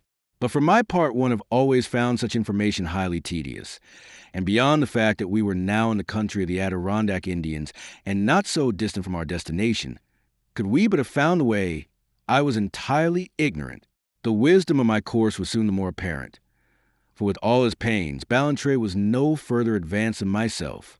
He knew we must continue to go up one stream, then by way of a portage down another, and then up a third. But you are to consider, in a mountain country, how many streams come rolling in from every hand. And how is a gentleman, who is a perfect stranger in that part of the world, to tell any one of them from any other? Nor was this our only trouble. We were great novices, besides, in handling a canoe. The portages were almost beyond our strength, so that I have seen us sit down in despair for half an hour at a time without one word, and the appearance of a single Indian, since we had now no means of speaking to them, would have been in all probability the means of our destruction. There is altogether some excuse if Ballantrae showed something of a grooming disposition, his habit of imputing blame to others, quite as capable as himself, was less tolerable, and his language it was not always easy to accept. Indeed, he had contracted on board the pirate ship a manner of address which was in a high degree unusual between gentlemen. And now, when you might say he was in a fever, it increased upon him hugely. The third day of these wanderings, as we were carrying the canoe upon a rocky portage, she fell and was entirely bilged. The portage was between two lakes, both pretty extensive. The track, such as it was, open at both ends upon the water, and on both hands was enclosed by the unbroken woods, and the sides of the lakes were quite impassable with bog, so that we beheld ourselves not only condemned to go without our boat and the greater part of our provisions, but to plunge at once into impenetrable thickets and to desert what little guidance we still had. The course of the river. Each stuck his pistols in his belt, shouldered an axe, made a pack of his treasure and as much food as he could stagger under, and deserting the rest of our possessions, even to our swords, which would have much embarrassed us among the woods, we set forth on this deplorable adventure. The labors of Hercules, so finely described by Homer, were a trifle to what we now underwent. Some parts of the forest were perfectly dense down to the ground, so that we must cut our way like mites in a cheese. In some the bottom was full of deep swamp, and the whole would entirely rotten. I have leaped on a great fallen log and sunk to the knees in touchwood. I have sought to stay myself, in falling, against what looked to be a solid trunk, and the whole thing has whipped away at my touch like a sheet of paper. Stumbling, falling, bogging to knees, hewing our way, our eyes almost put out with twigs and branches, our clothes plucked from our bodies. We labored all day, and it is doubtful if we made 2 miles. What was worse, as we could rarely get a view of the country, and were perpetually just led from our path by obstacles, it was impossible even to have a guess in what direction we were moving. A little before sundown, in an open place with a stream, and set about with barbarous mountains, Ballantrae threw down his pack. "I will go no further," said he, and bade me light the fire, damning my blood in terms not proper for a chairman. I told him to try to forget he had ever been a pirate, and to remember he had been a gentleman. "Are you mad?" he cried. "Don't cross me here." And then, shaking his fist at the hills, "To think," cries he, "that I must leave my bones in this miserable wilderness. Would God I had died upon the scaffold like a gentleman." This he said ranting like an actor, and then sat biting his fingers and staring on the ground, a most unchristian object. I took a certain horror of the man, for I thought a soldier and a gentleman should confront his end with more philosophy. I made him no reply, therefore, in words, and presently the evening fell so chill that I was glad, for my own sake, to kindle a fire. And yet God knows, in such an open spot, and the country alive with savages, the act was little short of lunacy. Ballantrae seemed never to observe me. But at last, as I was about parching a little corn, he looked up. "Have you ever a brother?" said B. "By the blessing of heaven," said I, "not less than 5. "I have the one," said he, with a strange voice, and then presently, "He shall pay me for all this," he added. And when I asked him what was his brother's part in our distress, "What?" he cried. "He sits in my place, he bears my name, he courts my wife, and I am here alone with a damned Irishman in this too chattering desert. Oh, I have been a common gull," he cried. The explosion was in all ways so foreign to my friend's nature that I was daunted out of all my just susceptibility. Sure, an offensive expression, however vivacious, appears a wonderfully small affair in circumstances so extreme. But here there is a strange thing to be noted. He had only once before referred to the lady with whom he was contracted. That was when we came in view of the town of New York, when he had told me, if all had their rights, he was now in sight of his own property, for Miss Graham enjoyed a large estate in the province. And this was certainly a natural occasion, but now here she was named a second time, and what is surely fit to be observed, in this very month, which was November 47, and I believe upon that very day as we sat among these barbarous mountains, his brother and Miss Graham were married. I am the least superstitious of men, but the hand of Providence is here displayed too openly not to be remarked. The next day and the next were passed in similar labors, Ballantrae often deciding on our course by the spinning of a coin, and once when I expostulated on this childishness, he had an odd remark that I have never forgotten. "I know no better way," said he, "to express my scorn of human reason. I think it was the third day that we found the body of a Christian, scalped and most abominably mangled, and lying in a puddle of his blood, the birds of the desert screaming over him, as thick as flies. I cannot describe how dreadfully the sight affected us, but it robbed me of all strength and all hope for this world. The same day, and only a little after, we were scrambling over a part of the forest that had been burned, when Ballantrae, who was a little ahead, ducked suddenly behind a fallen trunk.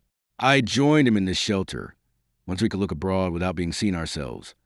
In the bottom of the next vale, beheld a large war party of the savages going by across our line. There might be the value of a weak battalion present, all naked to the waist, blacked with grease and soot, and painted with white lead and vermilion, according to their beastly habits. They went one behind another like a string of geese, and at a quickish trot, so that they took but a little while to rattle by, and disappear again among the woods. Yet I suppose we endured a greater agony of hesitation and suspense in these few minutes than goes usually to a man's whole life, whether they were French or English Indians, whether they desired scalps or prisoners, whether we should declare ourselves upon the chance, or lie quiet and continue the heartbreaking business of our journey. Sure, I think these were questions that have puzzled the brains of Aristotle himself.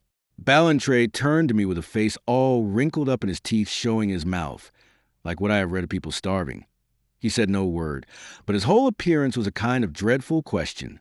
They may be of the English side, I whispered, and think the best we could then hope is to begin this over again. I know, he said, yet it must come to a plunge at last.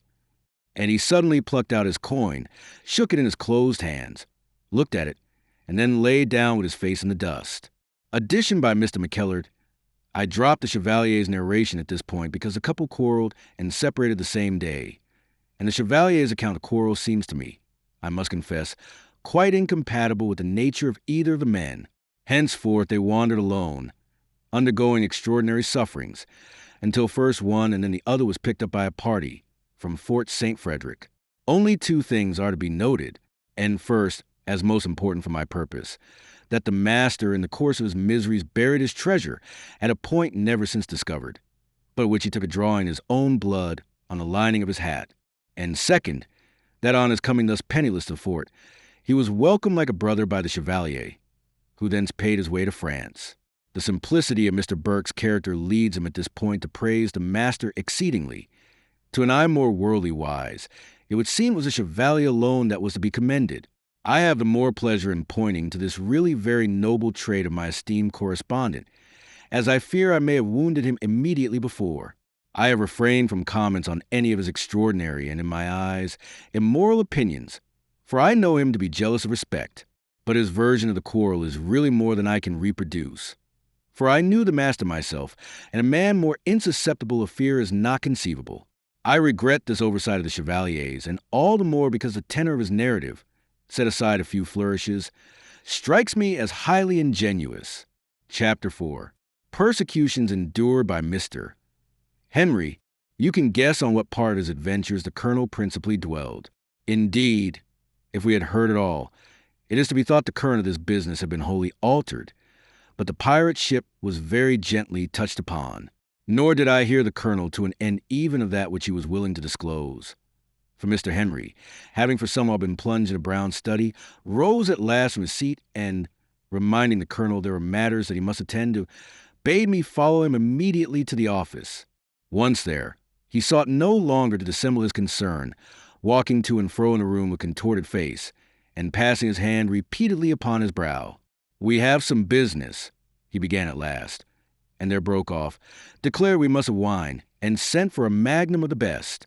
This was extremely foreign to his habitudes, and what was still more so, when the wine had come, he gulped down one glass upon another like a man careless of appearances.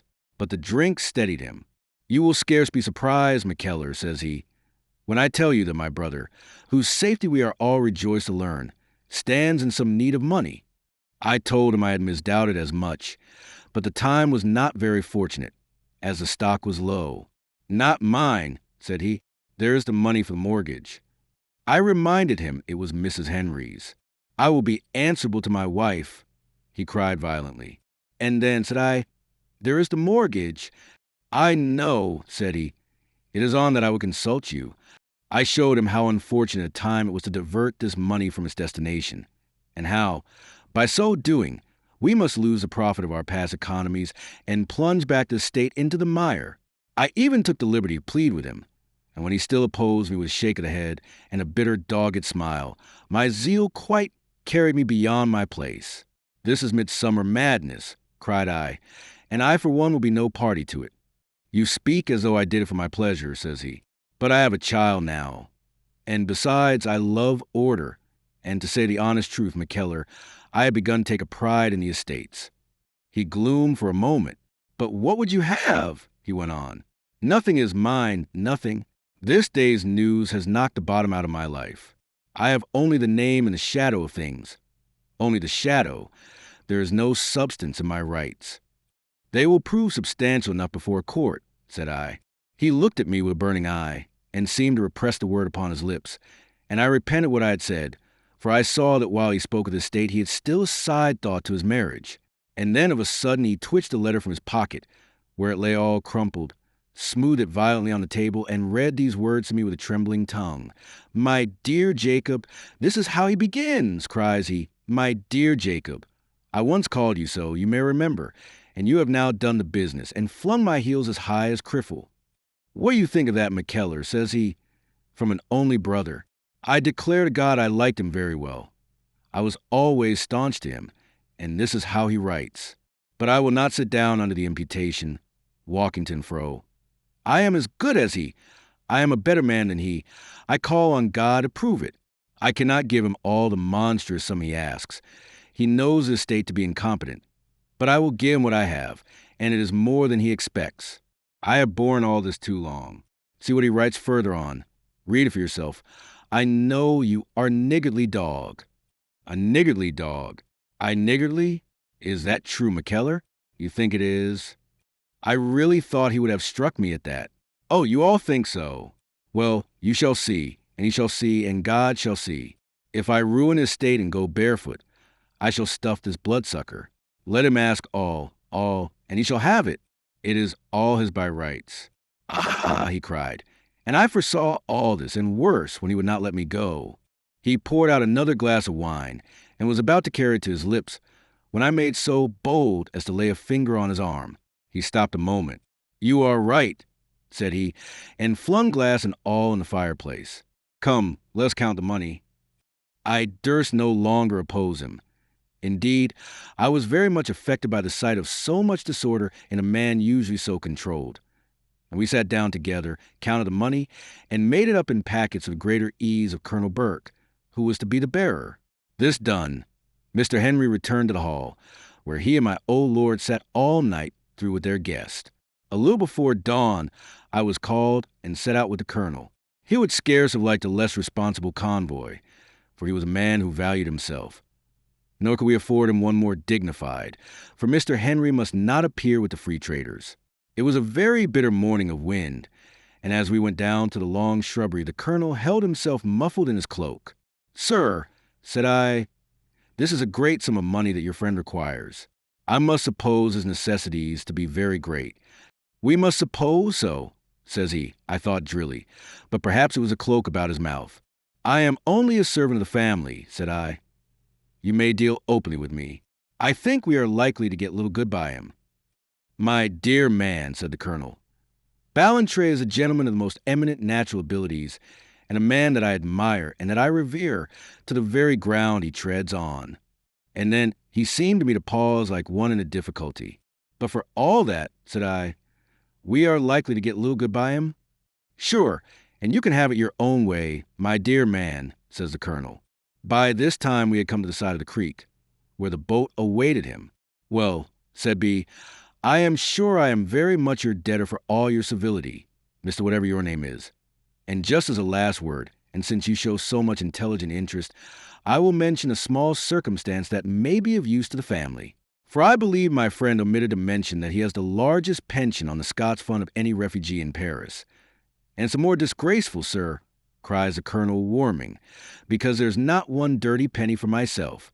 He cocked his hat at me, as if I had been to blame for this partiality, then changed again into his usual swaggering civility, shook me by the hand, and set off down to the boat, with the money under his arms, and whistling as he went the pathetic air of Shula Rune.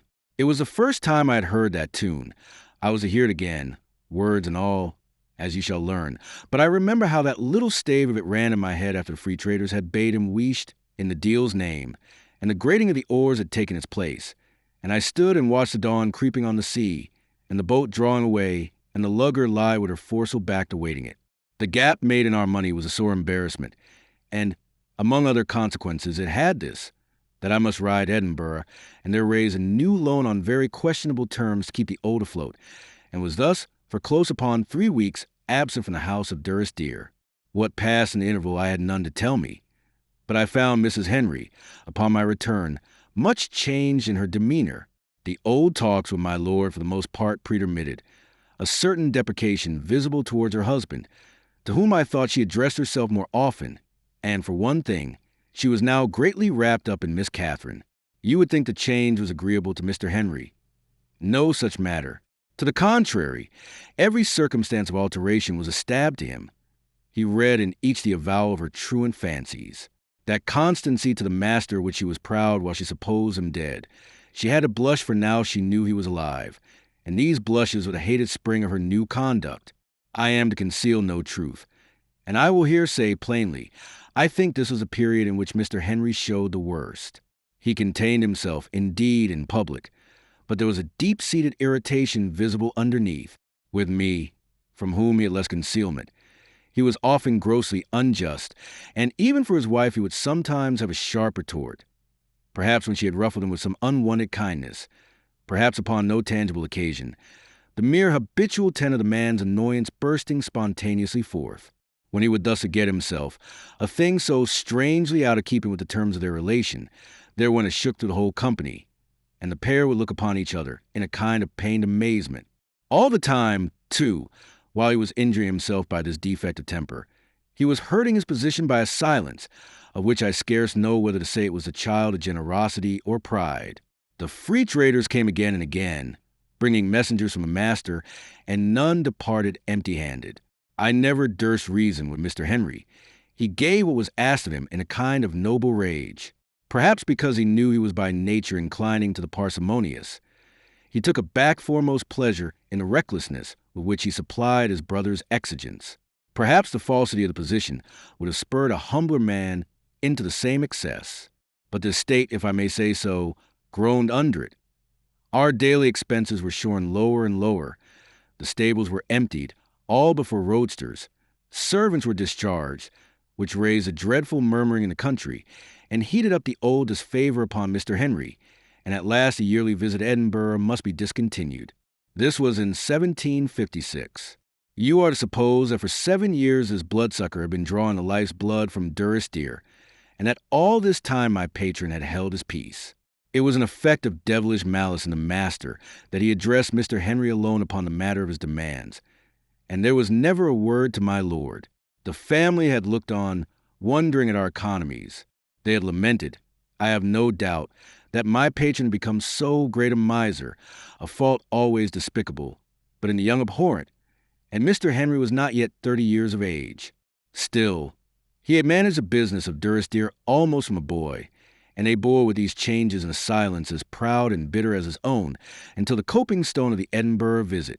At this time I believe my patron and his wife were rarely together, save at meals.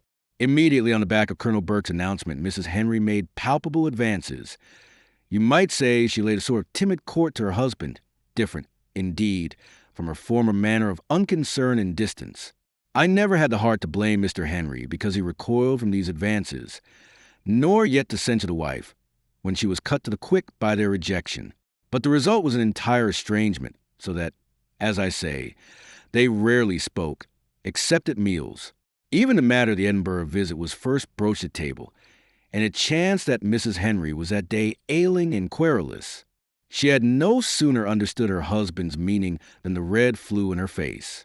"At last," she cried, "this is too much. Heaven knows what pleasure I have in my life, that I should be denied my only consolation.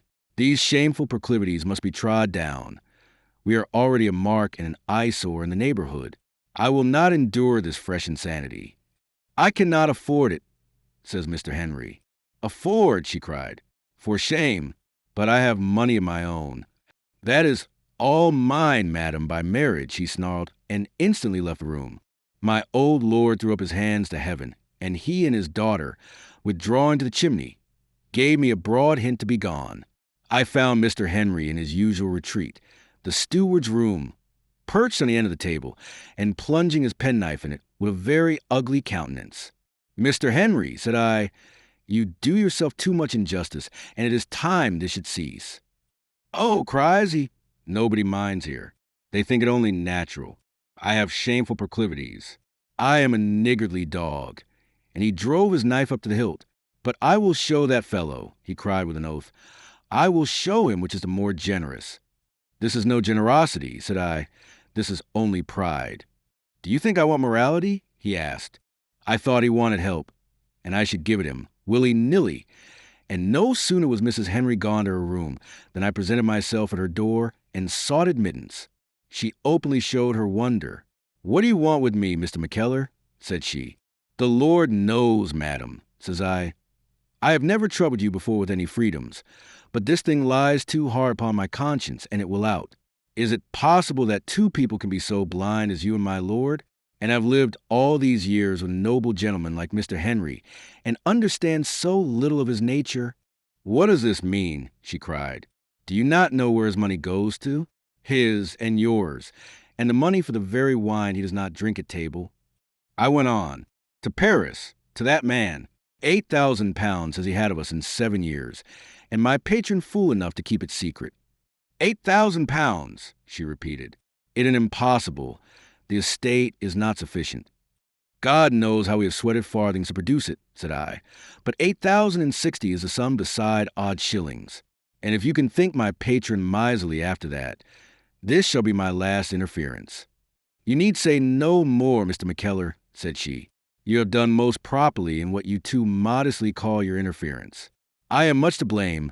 You must think me indeed a very unobservant wife, looking upon me with a strange smile. But I shall put this right at once. The master was always of a very thoughtless nature, but his heart is excellent. He is the soul of generosity. I shall write to him myself.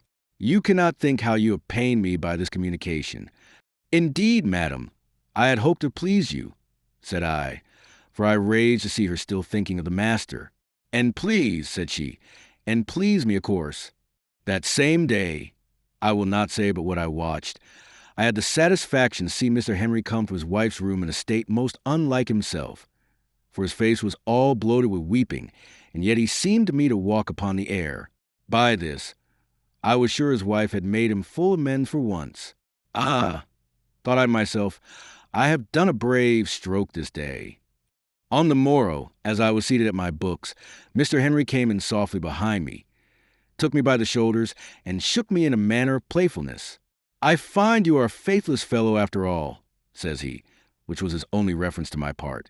But the tone he spoke in was more to me than any eloquence of protestation. Nor was this all I had affected. For when the next messenger came, as he did not long afterwards, from the master, he got nothing away with him but a letter.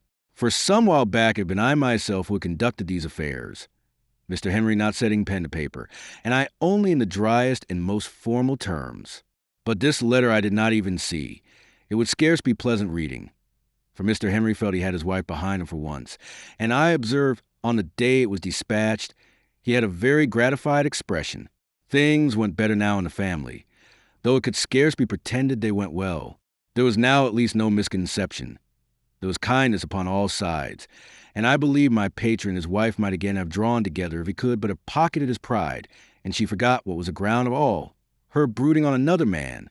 It is wonderful how a private thought leaks out.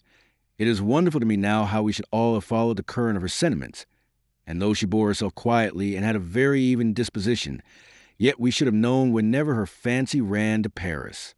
And would not anyone have thought that my disclosure must have rooted up that idol? I think there's a devil in women.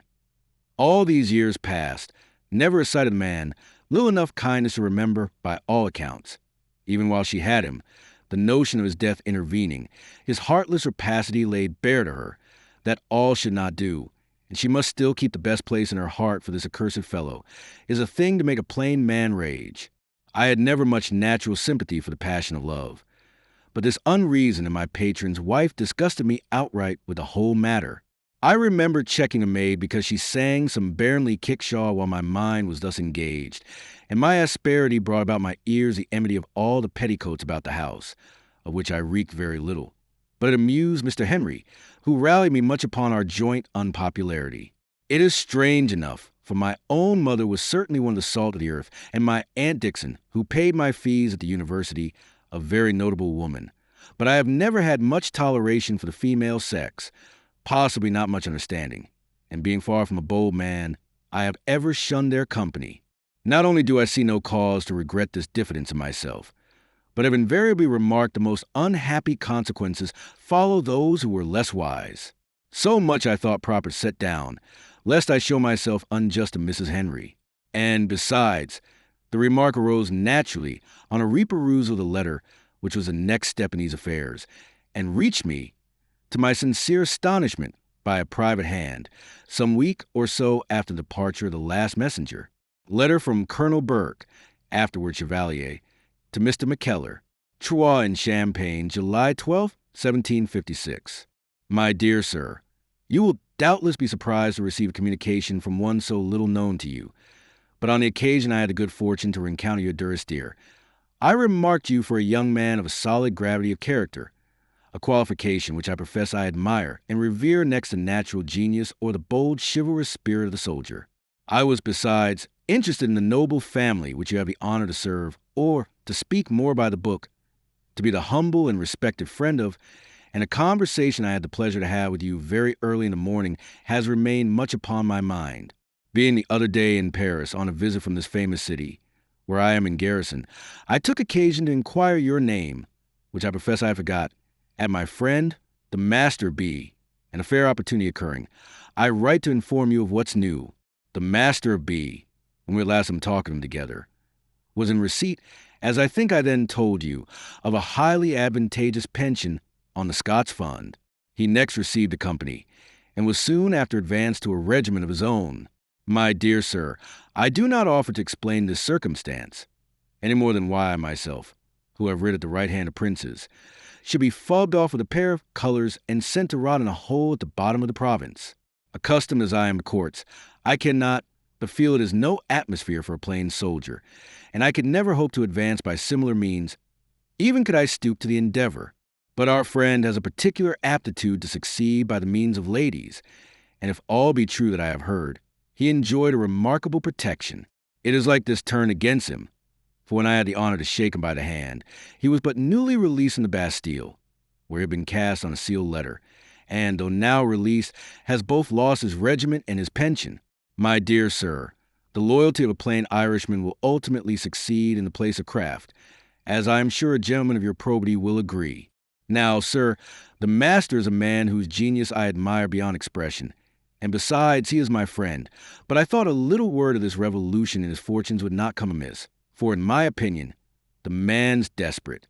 He spoke, when I saw him, of a trip to India, whither I am myself in some hope of accompanying my illustrious countryman, Mr. Lally. But for this he would require, as I understood, more money than was readily at his command. You may have heard a military proverb, that it is a good thing to make a bridge of gold to a flying enemy. I trust you will take my meaning, and I subscribe myself, with proper respects to my Lord Durstier, to his son, and to the beauteous Mrs. Durie. My dear sir, your obedient humble servant, Francis Burke. This missive I carried at once to Mr. Henry, and I think there was but the one thought between the two of us, that it had come a week too late. I made haste to send an answer to Colonel Burke, in which I begged him, if he should see the master, to assure him his next messenger will be attended to. But with all my haste, I was not in time to avert what was impending. The arrow had been drawn, it must now fly. I could almost doubt the power of Providence, and certainly his will, to stay the issue of events. And it is a strange thought, how many of us have been storing up the elements of this catastrophe, for how long a time, and with how blind and ignorance of what we did. From the coming of the colonel's letter, I had a spyglass in my room, began to drop questions to the tenant folk, and as there was no great secrecy observed, and a free trade in our part, when by force as much as stealth, I had soon got together a knowledge of the signals in use, and knew pretty well to an hour when any messenger might be expected. I say, I question the tenants, for with the traitors themselves, desperate blades that when habitually armed, I could never bring myself to meddle willingly. Indeed, by what proved in the sequel an unhappy chance, I was an object of scorn to some of these braggadocios, who had not only gratified me with a nickname, but catching me one night upon a bypath, and being all, as it was said, somewhat merry, had caused me to dance for their diversion. The method employed was that of cruelly chipping at my toes with naked cutlasses, shouting at the same time square toes. And though they did me no bodily mischief, I was none the less deplorably affected, and was indeed for several days confined to my bed, a scandal on the state of Scotland on which no comment is required. It happened on the afternoon of November 7th, in the same unfortunate year, that I espied, during my walk, the smoke of a beacon fire upon the Muckle Ross. It was drawing near time for my return, but the uneasiness upon my spirits was that day so great that I must burst through the thickets to the edge of what they called the Craig Head. The sun was already down, but there was still a broad light in the west, which showed me some of the smugglers treading out their signal fire upon the Ross, and the bay of the lugger lying with her sails brailed up. She was plainly but new come to anchor, and yet the skiff was already lowered and pulling for the landing place at the end of the long shrubbery. And this I knew could signify but one thing, the coming of a messenger for Durie. I laid aside the remainder of my terrors, clambered down the brae, a place I had never ventured through before, and was hid among the shoreside thickets in time to see the boat touch. Captain Crail himself was steering, a thing not usual. By his side there sat a passenger, and the men gave way with difficulty, being hampered with near upon half a dozen portmanteaus, great and small. But the business of landing was briskly carried through, and presently the baggage was all tumbled on shore, the boat on its return voyage to the lugger, and the passenger standing alone upon the point of rock, a tall, slender figure of a gentleman, habited in black, with a sword by his side and a walking cane upon his wrist. As he so stood, he waved the cane to Captain Crail by way of salutation, with something both of grace and mockery that wrote the gesture deeply on my mind. No sooner was the boat away with my sworn enemies than I took a sort of half-courage, came forth to the margin of the thicket, and there halted again, my mind being greatly pulled about between natural diffidence and a dark foreboding of the truth. Indeed, I might have stood there swithering all night, had not the stranger turned, spied me through the mists which were beginning to fall, and waved and cried on me to draw near. I did so with a heart like lead. "Here, my good man," said he, in the English accent, "there's some things for Durie." I was now near enough to see him, a very handsome figure and countenance, swarthy, lean, long, with a quick, alert, black look, as of one who was a fighter and accustomed to command. Upon one cheek he had a mole, not unbecoming, a large diamond sparkle on his hand. His clothes, although the one hue, were of a French and foppish design. His ruffles, which he wore longer than common, of exquisite lace. And I wondered the more to see him in such a guise when he was but newly landed from A, dirty smuggling lugger. At the same time he had a better look at me, toised me a second time sharply, and then smiled. "I wager, my friend," says he, "that I know both your name and your nickname. I divine these very clothes upon your hand of writing, Mr. McKellar." At these words I felt a shaking. "Oh," says he, "you need not be afraid of me. I bear no malice for your tedious letters, and it is my purpose to employ you a good deal. You may call me Mr. Bally. It is a name I have assumed, or rather, since I am addressing so great precision, it is so I have curtailed my own. Come now, pick up that and that," indicating two of the portmanteaus. "That will be as much as you are fit to bear, and the rest can very well wait. Come, lose no more time, if you please." His tone was so cutting that I managed to do as he bid by a sort of instinct, my mind being all the time quite lost. No sooner had I picked up the portmanteaus than he turned his back and marched off to the long shrubbery, where it began already to be dusk, for the wood is thick and evergreen. I followed behind, loaded almost to the dust, though I profess I was not conscious of the burthen, being swallowed up in the monstrosity of this return, and my mind flying like a weaver's shuttle. On a sudden, I set the portmanteaus to the ground and halted. He turned and looked back at me. "Well," said he, "you are the Master of Ballantrae. You will do me the justice to observe," says he, "I have made no secret with the astute McKellar. And in the name of God, cries I, what brings you here? Go back while it is yet time. I thank you, said he. Your master has chosen this way, and not I. But since he has made the choice, he and you also must abide by the result. And now pick up these things of mine, which you have set down in a very boggy place, and attend to that which I have made your business. But I had no thought now of obedience. I came straight up to him. If nothing will move you to go back, said I, though sure, under all the circumstances, any Christian or even any gentleman would scruple to go forward. These are gratifying expressions, he threw in. If nothing will move you to go back, I continued, there are still some decencies to be observed. Wait here with your baggage, and I will go forward and prepare your family. Your father is an old man, and I stumbled. There are decencies to be observed. Truly, said he, this McKellar improves upon acquaintance. But look you here, my man, and understand it once for all. You waste your breath upon me, and I go my own way with inevitable motion. Ah, says I, is that so? We shall see then. And I turned and took to my heels for Durrisdeer. He clutched at me and cried out angrily, and then I believe I heard him laugh. And then I am certain he pursued me for a step or two and, I suppose, desisted. One thing at least is sure, that I came but a few minutes later to the door of the great house, nearly strangled for the lack of breath, but quite alone. Straight up the stair I ran and burst into the hall, and stopped before the family without the power of speech. But I must have carried my story in my looks, for they rose out of their places and stared on me like changelings. He has come. I panted out at last. He, said Mr. Henry. Himself, said I. My son, cried my lord. Imprudent, imprudent boy. Oh! Could he not stay where he was safe? Never a word, says Mrs. Henry, nor did I look at her. I scarce knew why.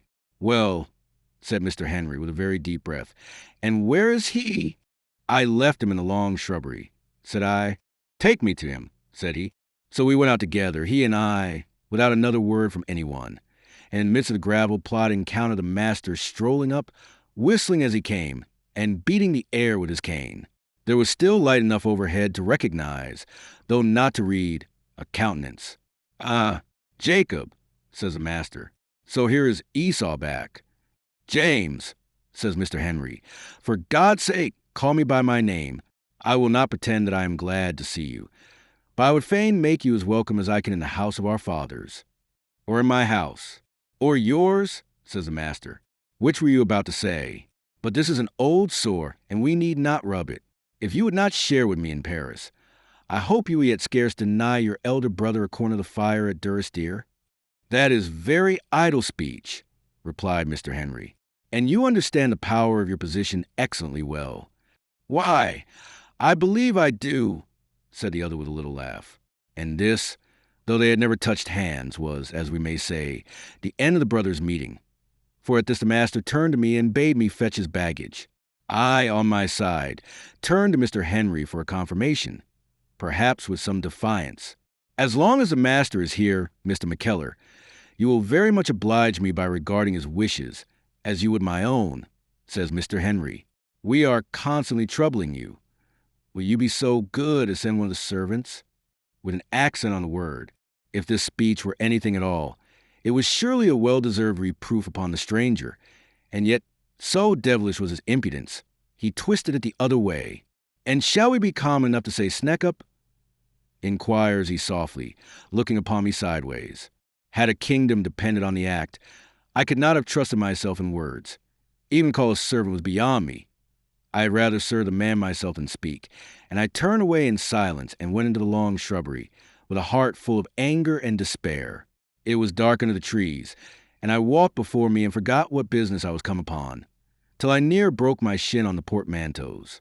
Then it was that I remarked a strange particular, for whereas I had before carried both and scarce observed it, it was now as much as I could do to manage one, and this, as it forced me make 2 journeys, kept me the longer from the hall. When I got there, the business of welcome was over long ago.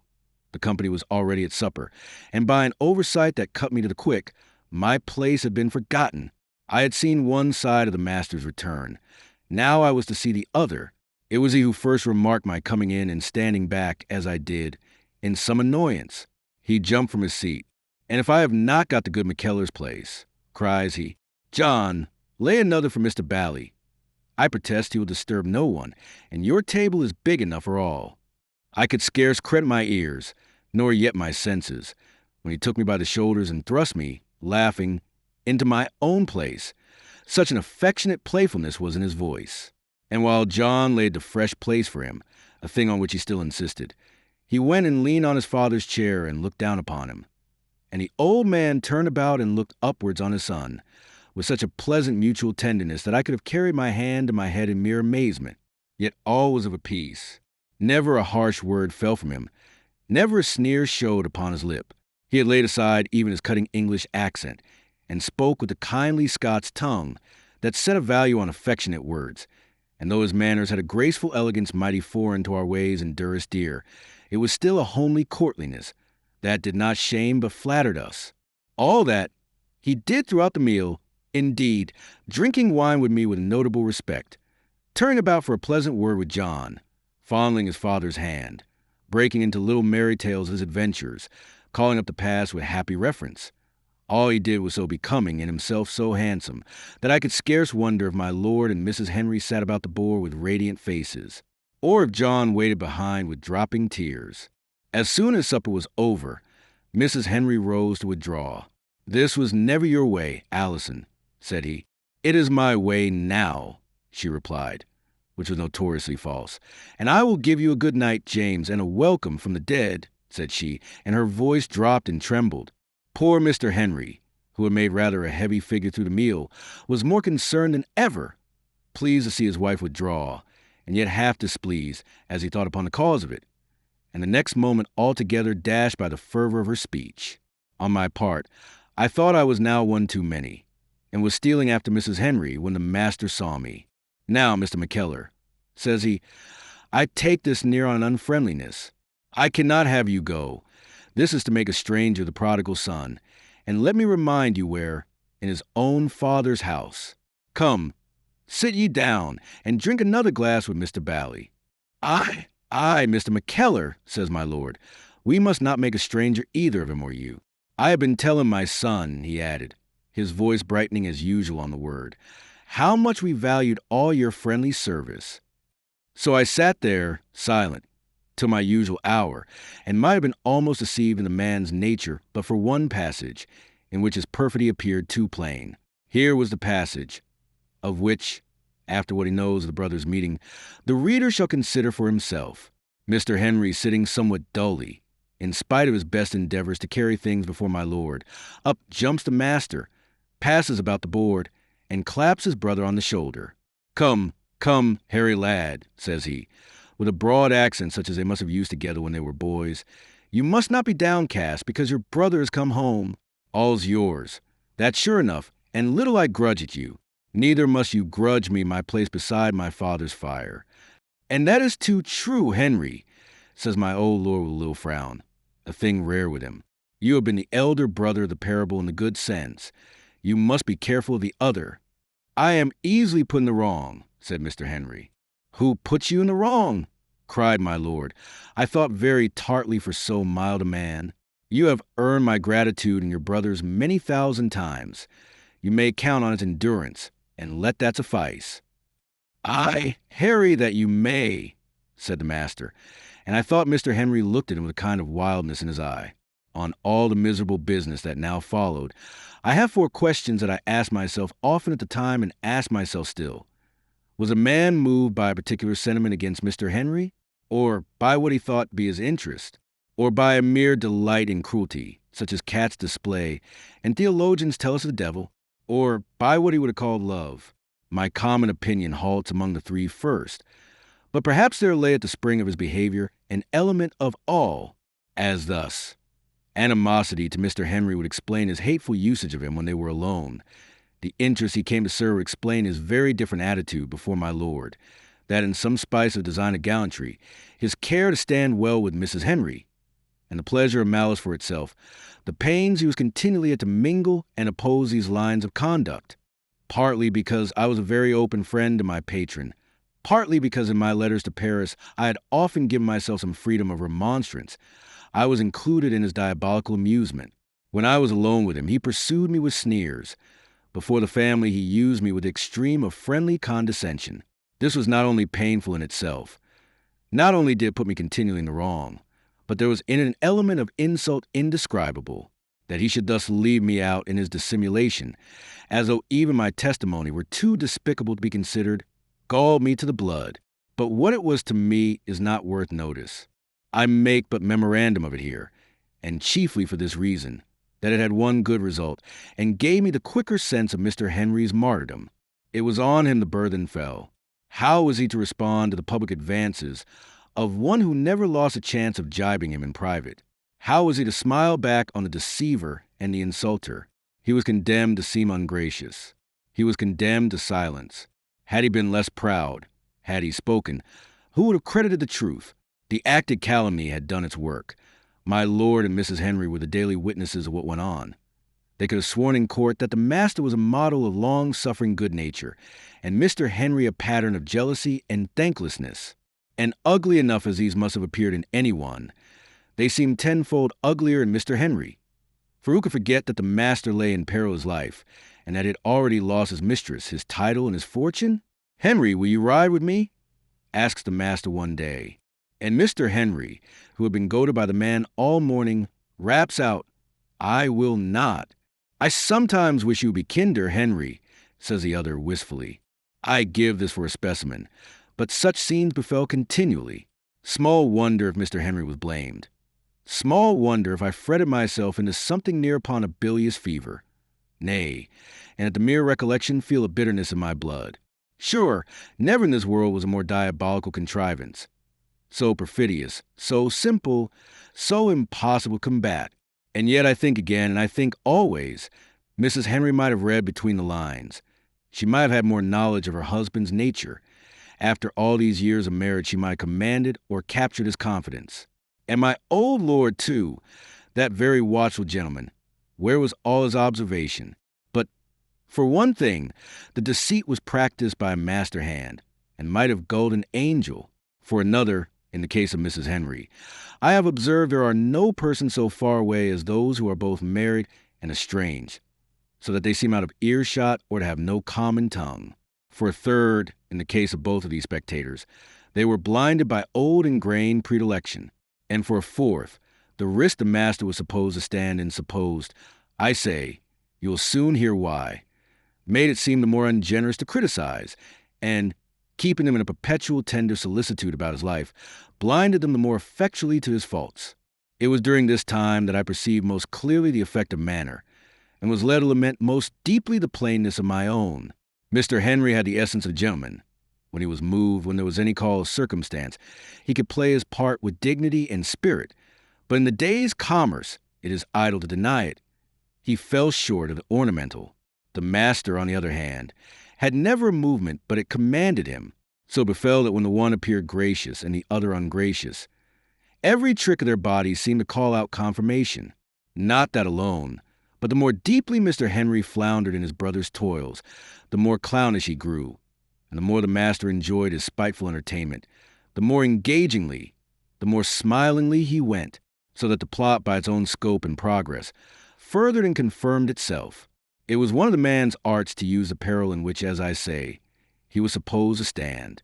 He spoke of it to those who loved him with a gentle pleasantry, which made it the more touching. To Mr. Henry he used it as a cruel weapon of offense. I remember his laying his finger on the clean lozenge of the painted window one day when we three were alone together in the hall. "Here went your lucky guinea, Jacob," said he.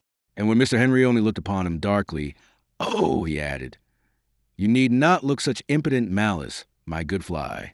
You can be rid of your spider when you please. How long, O Lord? When are you to be wrought to the point of a denunciation? Scrupulous brother, it is one of my interests in this dreary hole. I ever loved experiment." Still Mr. Henry only stared upon him with a grooming brow and a changed color, and at last the master broke out in a laugh and clapped him on the shoulder, calling him a sulky dog. At this my patron leaped back with a gesture I thought very dangerous, and I must suppose the master thought so too, for he looked the least in the world discountenance, and I do not remember him again to have laid hands on Mr. Henry. But though he had his peril always on his lips in the one way or the other, I thought his conduct strangely incautious, and began to fancy the government, who had set a price upon his head, was gone sound asleep. I will not deny I was tempted with the wish to denounce him, but two thoughts withheld me. One, that if he were thus to end his life upon an honorable scaffold, the man would be canonized for good in the minds of his father and my patron's wife. The other, that if I was any way mingled in the matter, Mr. Henry himself would scarce escape some glancings of suspicion. And in the meanwhile our enemy went in and out more than I could have thought possible. The fact that he was home again was buzzed about all the countryside, and yet he was never stirred. Of all these so many and so different persons who were acquainted with his presence, none had the least greed, as I used to say in my annoyance, or the least loyalty. And the man rode here and there, fully more welcome, considering the lees of old unpopularity, than Mr. Henry, and considering the free traders far safer than myself. Not but what he had a trouble of his own, and this, as it brought about the gravest consequences, I must now relate. The reader will scarce have forgotten Jessie Brune. Her way of life was much among the smuggling party. Captain Crail himself was of her intimates, and she had early word of Mr. Bally's presence at the house. In my opinion, she had long ceased to care two straws for the master's person, but it was become her habit to connect herself continually with the master's name. That was the ground of all her play acting. And so now, when he was back, she thought she owed it to herself to grow a haunter of the neighborhood of Durrisdeer. The master could scarce go abroad, but she was there in wait for him, a scandalous figure of a woman, not often sober, hailing him wildly as her bonny laddie, quoting peddler's poetry, and, as I received the story, even seeking to weep upon his neck. I own I rubbed my hands over this persecution. But the master, who laid so much upon others, was himself the least patient of men. There were strange scenes enacted in the policies. Some say he took his cane to her, and Jessie fell back upon her former weapons, stones. It is certain at least that he made a motion to Captain Crail to have the woman trepanned, and that the captain refused the proposition with uncommon vehemence. And the end of the matter was victory for Jessie. Money was got together, an interview took place, in which my proud gentleman must consent to be kissed and wept upon, and the woman was set up in a public of her own, somewhere on Solway side, but I forget where, and, by the only news I ever had of it, extremely ill-frequented. This is to look forward. After Jessie had been but a little while upon his heels, the master comes to me one day in the steward's office, and with more civility than usual, "McKellar," says he, "there's a damn crazy wench comes about here. I cannot well move in the matter myself, which brings me to you. Be so good as to see to it. The men must have a strict injunction to drive the wench away." "Sir," said I, trembling a little, "you can do your own dirty errand for yourself." He said not a word to that, and left the room. Presently came Mr. Henry. "Here is news," cried he. "It seems all is not enough, and you must add to my wretchedness. It seems you have insulted Mr. Bally." "Under your kind favor, Mr. Henry," said I, "it was he that insulted me, and, as I think, grossly. But I may have been careless of your position when I spoke. And if you think so when you know all, my dear patron, you have but to say the word. For you I would obey in any point whatever, even a sin, God pardon me." And thereupon I told him what had passed. Mr. Henry smiled to himself. A grimmer smile I never witnessed. "You did exactly well," said he. "He shall drink his Jessie Brune to the dregs." And then, spying the master outside, he opened the window, and crying to him by the name of Mr. Bally, asked him to step up and have a word. "James," said he, when our persecutor had come in and closed the door behind him, looking at me with a smile, as if he thought I was to be humbled, "you brought me a complaint against Mr. McKellar, into which I have inquired. I need not tell you I would always take his word against yours, for we are alone, and I am going to use something of your own freedom. Mr. McKellar is a gentleman I value, and you must contrive, so long as you are under this roof, to bring yourself into no more collisions with one whom I will support at any possible cost to me or mine. As for the errand upon which you came to him, you must deliver yourself from the consequences of your own cruelty, and none of my servants shall be at all employed in such a case." "My father's servants, I believe," says the master. "Go to him with this tale," said Mr. Henry. The master grew very white. He pointed at me with his finger. "I want that man discharged," he said. "He shall not be," said Mr. Henry. "You shall pay pretty dear for this," says the master. I have paid so dear already for a wicked brother, said Mr. Henry, that I am bankrupt even of fears. You have no place left where you can strike me. I will show you about that, says the master, and went softly away. What will he do next, McKellar? Cries Mr. Henry. Let me go away, said I. My dear patron, let me go away. I am but the beginning of fresh sorrows. Would you leave me quite alone, said he. We were not long in suspense as to the nature of the new assault. Up to that hour the master had played a very close game with Mrs. Henry, avoiding pointedly to be alone with her, which I took at the time for an effect of decency, but now think to be a most insidious art, meeting her, you may say, at mealtime only, and behaving, when he did so, like an affectionate brother. Up to that hour, you may say it scarce directly interfered between Mr. Henry and his wife, except in so far as he had maneuvered the one quite forth from the good graces of the other. Now all that was to be changed, but whether really in revenge, or because he was wearying of Durrisdeer and looked about for some diversion, who but the devil shall decide?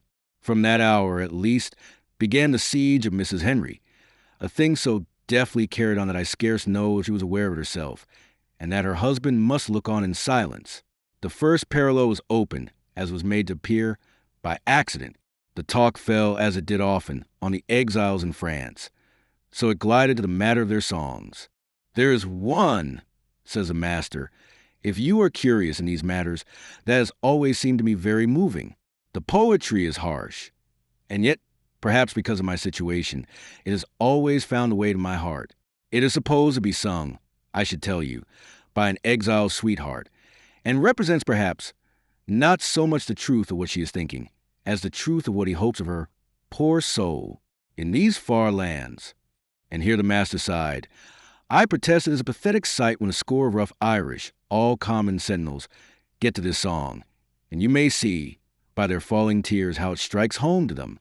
It goes thus, father, says he, very adroitly taking my lord for his listener, and if I cannot get to the end of it, you must think it is a common case with us exiles. And thereupon he struck up the same air as I had heard the colonel whistle, but now to words, rustic indeed, yet most pathetically setting forth a poor girl's aspirations for an exiled lover, of which one verse indeed, or something like it, still sticks by me. Oh, I will dye my petticoat red. With my dear boy I'll beg my bread, though all my friends should wish me dead, for Willie among the rushes. Oh, he sang it well, even as a song, but he did better yet a performer. I have heard famous actors, when there was not a dry eye in the Edinburgh Theatre, a great wonder to behold, but no more wonderful than how the master played upon that little ballad, and on those who heard him, like an instrument, and seemed now upon the point of failing, and now to conquer his distress, so that words and music seemed to pour out his own heart and his own past, and to be aimed directly at Mrs. Henry, and his art went further yet, for all was so delicately touched, it seemed impossible to suspect him of the least design, and so far from making a parade of emotion, you would have sworn he was striving to be calm. When it came to an end, we all sat silent for a time. He had chosen the dusk of the afternoon, so that none could see his neighbor's face, but it seemed as if we held our breathing. Only my old lord cleared his throat. The first to move was the singer, who got his feet suddenly and softly, and went and walked softly to and fro in the low end of the hall, Mr. Henry's customary place. We were to suppose that he there struggled down the last of his emotion, for he presently returned and launched into a disquisition on the nature of the Irish, always so much miscalled, and whom he defended, in his natural voice, so that before the lights were brought, we were in the usual course of talk. But even then, methought Mrs. Henry's face was a shade pale, and for another thing, she withdrew almost at once. The next sign was a friendship this insidious devil struck up with innocent Miss Catherine, so that they were always together, hand in hand, or she climbing on his knee, like a pair of children, like all his diabolical acts. This cut in several ways. It was a last stroke to Mr. Henry, to see his own babe debauched against him. It made him harsh with the poor innocent, which brought him still a peg lower in his wife's esteem. And to conclude, it was a bond of union between the lady and the master. Under this influence, their old reserve melted by daily stages. Presently there came walks in the long shrubbery, talks in the belvedere, and I know not what tender familiarity. I am sure Mrs. Henry was like many a good woman. She had a whole conscience, but perhaps by the means of a little winking. For even to so dull an observer as myself, it was plain her kindness was of a more moving nature than the sisterly. The tones of her voice appeared more numerous. She had a light and softness in her eye. She was more gentle with all of us, even with Mr. Henry, even with myself. Methought she breathed of some quiet, melancholy happiness. To look on at this, what torment it was for Mr. Henry! And yet it brought our ultimate deliverance, as I am soon to tell. The purport of the master's stay was no more noble, gilded as they might, than to wring money out. He had some design of a fortune in the French Indies, as the Chevalier wrote me, and it was the sum required for this that he came seeking. For the rest of the family it spelled ruin, but my lord, in his incredible partiality, pushed ever for the granting. The family was now so narrowed down, indeed, there were no more of them than just a father and the two sons, that it was possible to break the entail and alienate a piece of land. And to this, at first by hints, and then by open pressure, Mr. Henry was brought to consent.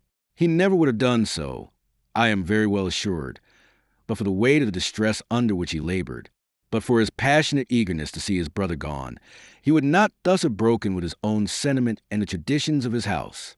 And even so, he sold him his consent at a dear rate, speaking for once openly, and holding the business up in its own shameful colors. "You will observe," he said, "this is an injustice to my son, if ever I have one, but that you are not likely to have," said my lord. "God knows," says Mr. Henry, "and considering the cruel falseness of the position in which I stand to my brother, and that you, my lord, are my father and have the right to command me, I set my hand to this paper. But one thing I will say first. I have been ungenerously pushed, and when next, my lord, you are tempted to compare your sons, I call on you to remember what I have done and what he has done. Act of the fair test. My lord was the most uneasy man I ever saw. Even in his old face the blood came up. I think this is not a very wisely chosen moment, Henry, for complaints, said he. This takes away from the merit of your generosity. Do not deceive yourself, my lord, said Mr. Henry. This injustice is not done from generosity to him, but in obedience to yourself. Before strangers, begins my lord, still more unhappily affected. There is no one but McKellar here, said Mr. Henry. He is my friend, and my lord, as you make him no stranger to your frequent blame, it were hard if I must keep him one to a thing so rare as my defense. Almost I believe my lord would have rescinded his decision, but the master was on the watch. "Ah, Henry, says he, you are the best of us still, rugged and true. Ah, man, I wish I was as good." And at that instance of his favorite's generosity, my lord desisted from his hesitation, and the deed was signed. As soon as it could be brought about, the land of Ochterhall was sold for much below its value, and the money paid over to our leech and sent by some private carriage into France. Or so he said, though I have suspected since it did not go so far. And now here was all the man's business brought to a successful head, and his pockets once more bulging with our gold.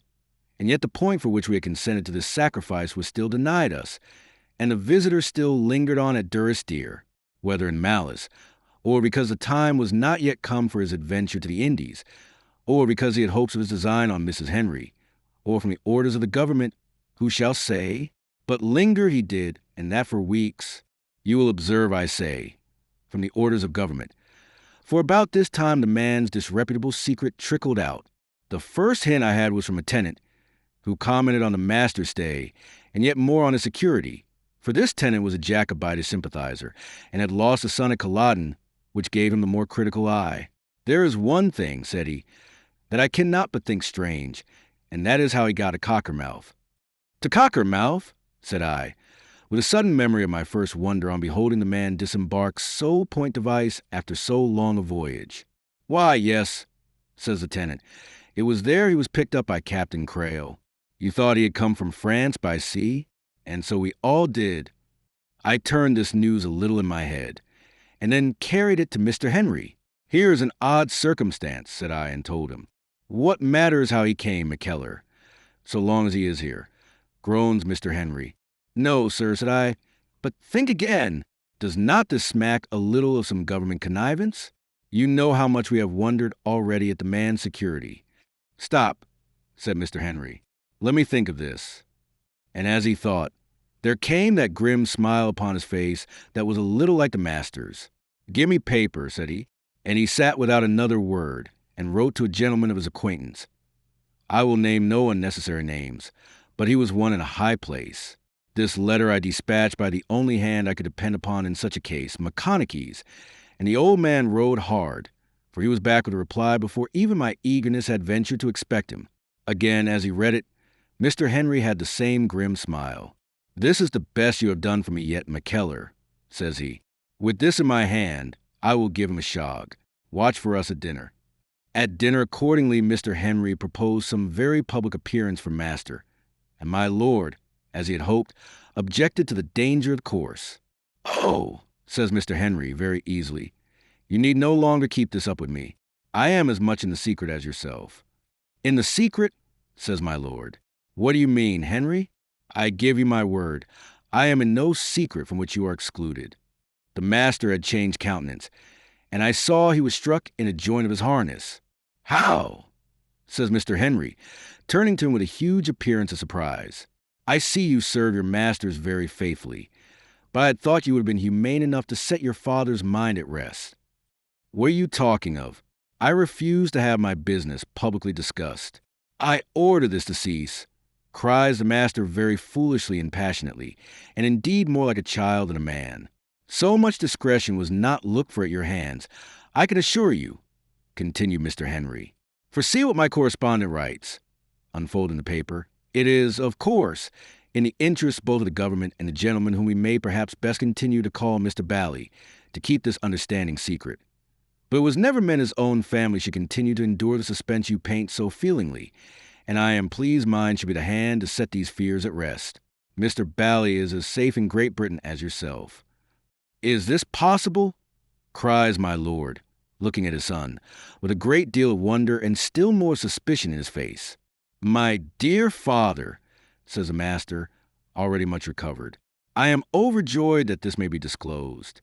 My own instructions, direct from London, bore a very contrary sense, and I was charged to keep the indulgence secret from every one, yourself not excepted, and indeed yourself expressly named, as I can show in black and white unless I had destroyed the letter.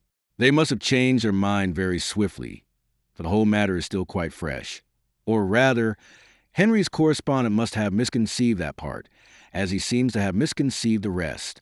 To tell you the truth, sir," he continued, getting visibly more easy, "I had supposed this unexplained favor to a rebel was the effect of some application from yourself, an injunction to secrecy among my family, the result of desire on your part to conceal your kindness.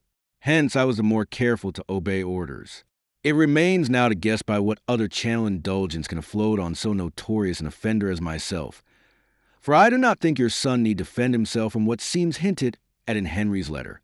I have never yet heard of a durst deer who was a turncoat or a spy," says he, proudly, and so it seemed he had swum out of this danger unharmed. But this was a reckon without a blunder he had made, and without the pertinacity of Mr. Henry, who was now to show he had something of his brother's spirit. "You say the matter is still fresh," says Mr. Henry. "It is recent," says the master, with a fair show of stoutness, and yet not without a quaver. "Is it so recent as that?" asks Mr. Henry, like a man a little puzzled, and spreading his letter forth again. In all the letter there was no word as to the date, but how was the master to know that? "It seemed to come late enough for me," says he, with a laugh. And at the sound of that laugh, which rang false like a cracked bell, my lord looked at him again across the table, and I saw his old lips draw together close. "No," said Mr. Henry, still glancing on his letter, "but I remember your expression. You said it was very fresh." And here we had a proof of our victory, and the strongest instance yet of my lord's incredible indulgence. For what must he do but interfere to save his favorite from exposure? "I think, Henry," says he, with a kind of pitiful eagerness, "I think we need dispute no more. We are all rejoiced at last to find your brother safe. We are all at one on that. And, as grateful subjects, we can do no less than drink to the king's health and bounty." Thus was the master extricated. But at least he had been put to his defense. He had come lamely out, and the attraction of his personal danger was now publicly plucked away from him. My lord, in his heart of hearts, now knew his favorite to be a government spy, And Mrs. Henry, however she explained the tale, was notably cold in her behavior to the discredited hero of romance. Thus, in the best fabric of duplicity, there is some weak point, if you can strike it, which will loosen all, and if by this fortunate stroke we had not shaken the idol, who can say how it might have gone with us at the catastrophe? And yet at the time we seemed to have accomplished nothing. Before a day or two he had wiped off the ill results of his discomfiture, and to all appearance stood as high as ever.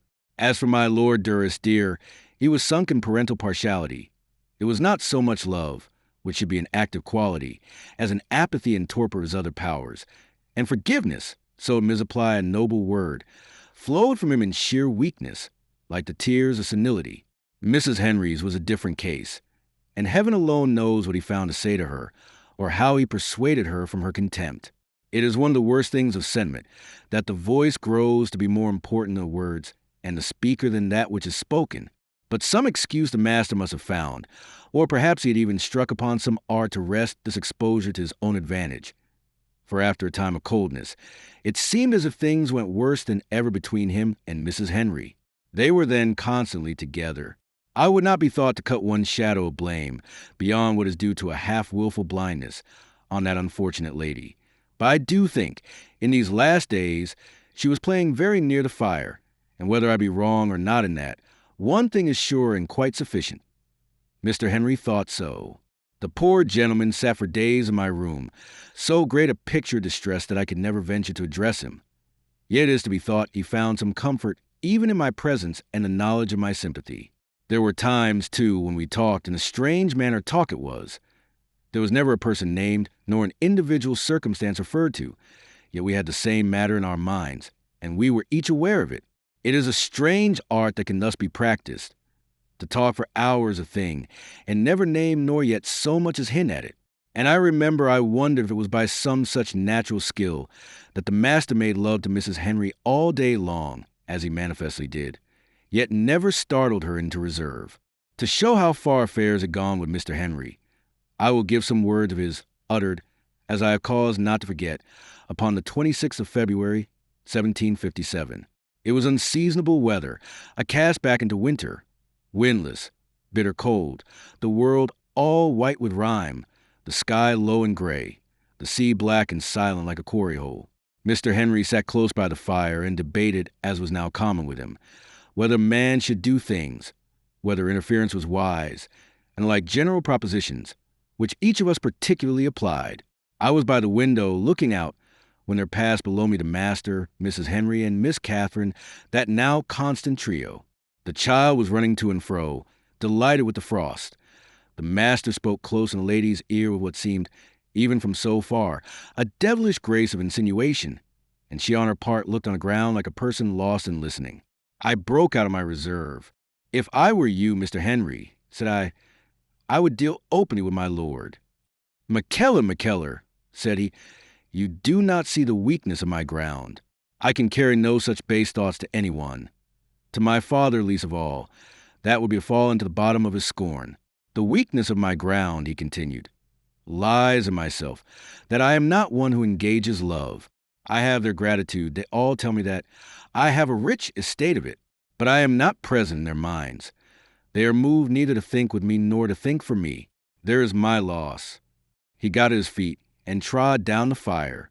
"But some method must be found, McKellar," said he, looking at me suddenly over his shoulder. "Some way must be found. I am a man of a great deal of patience. Far too much. I begin to despise myself.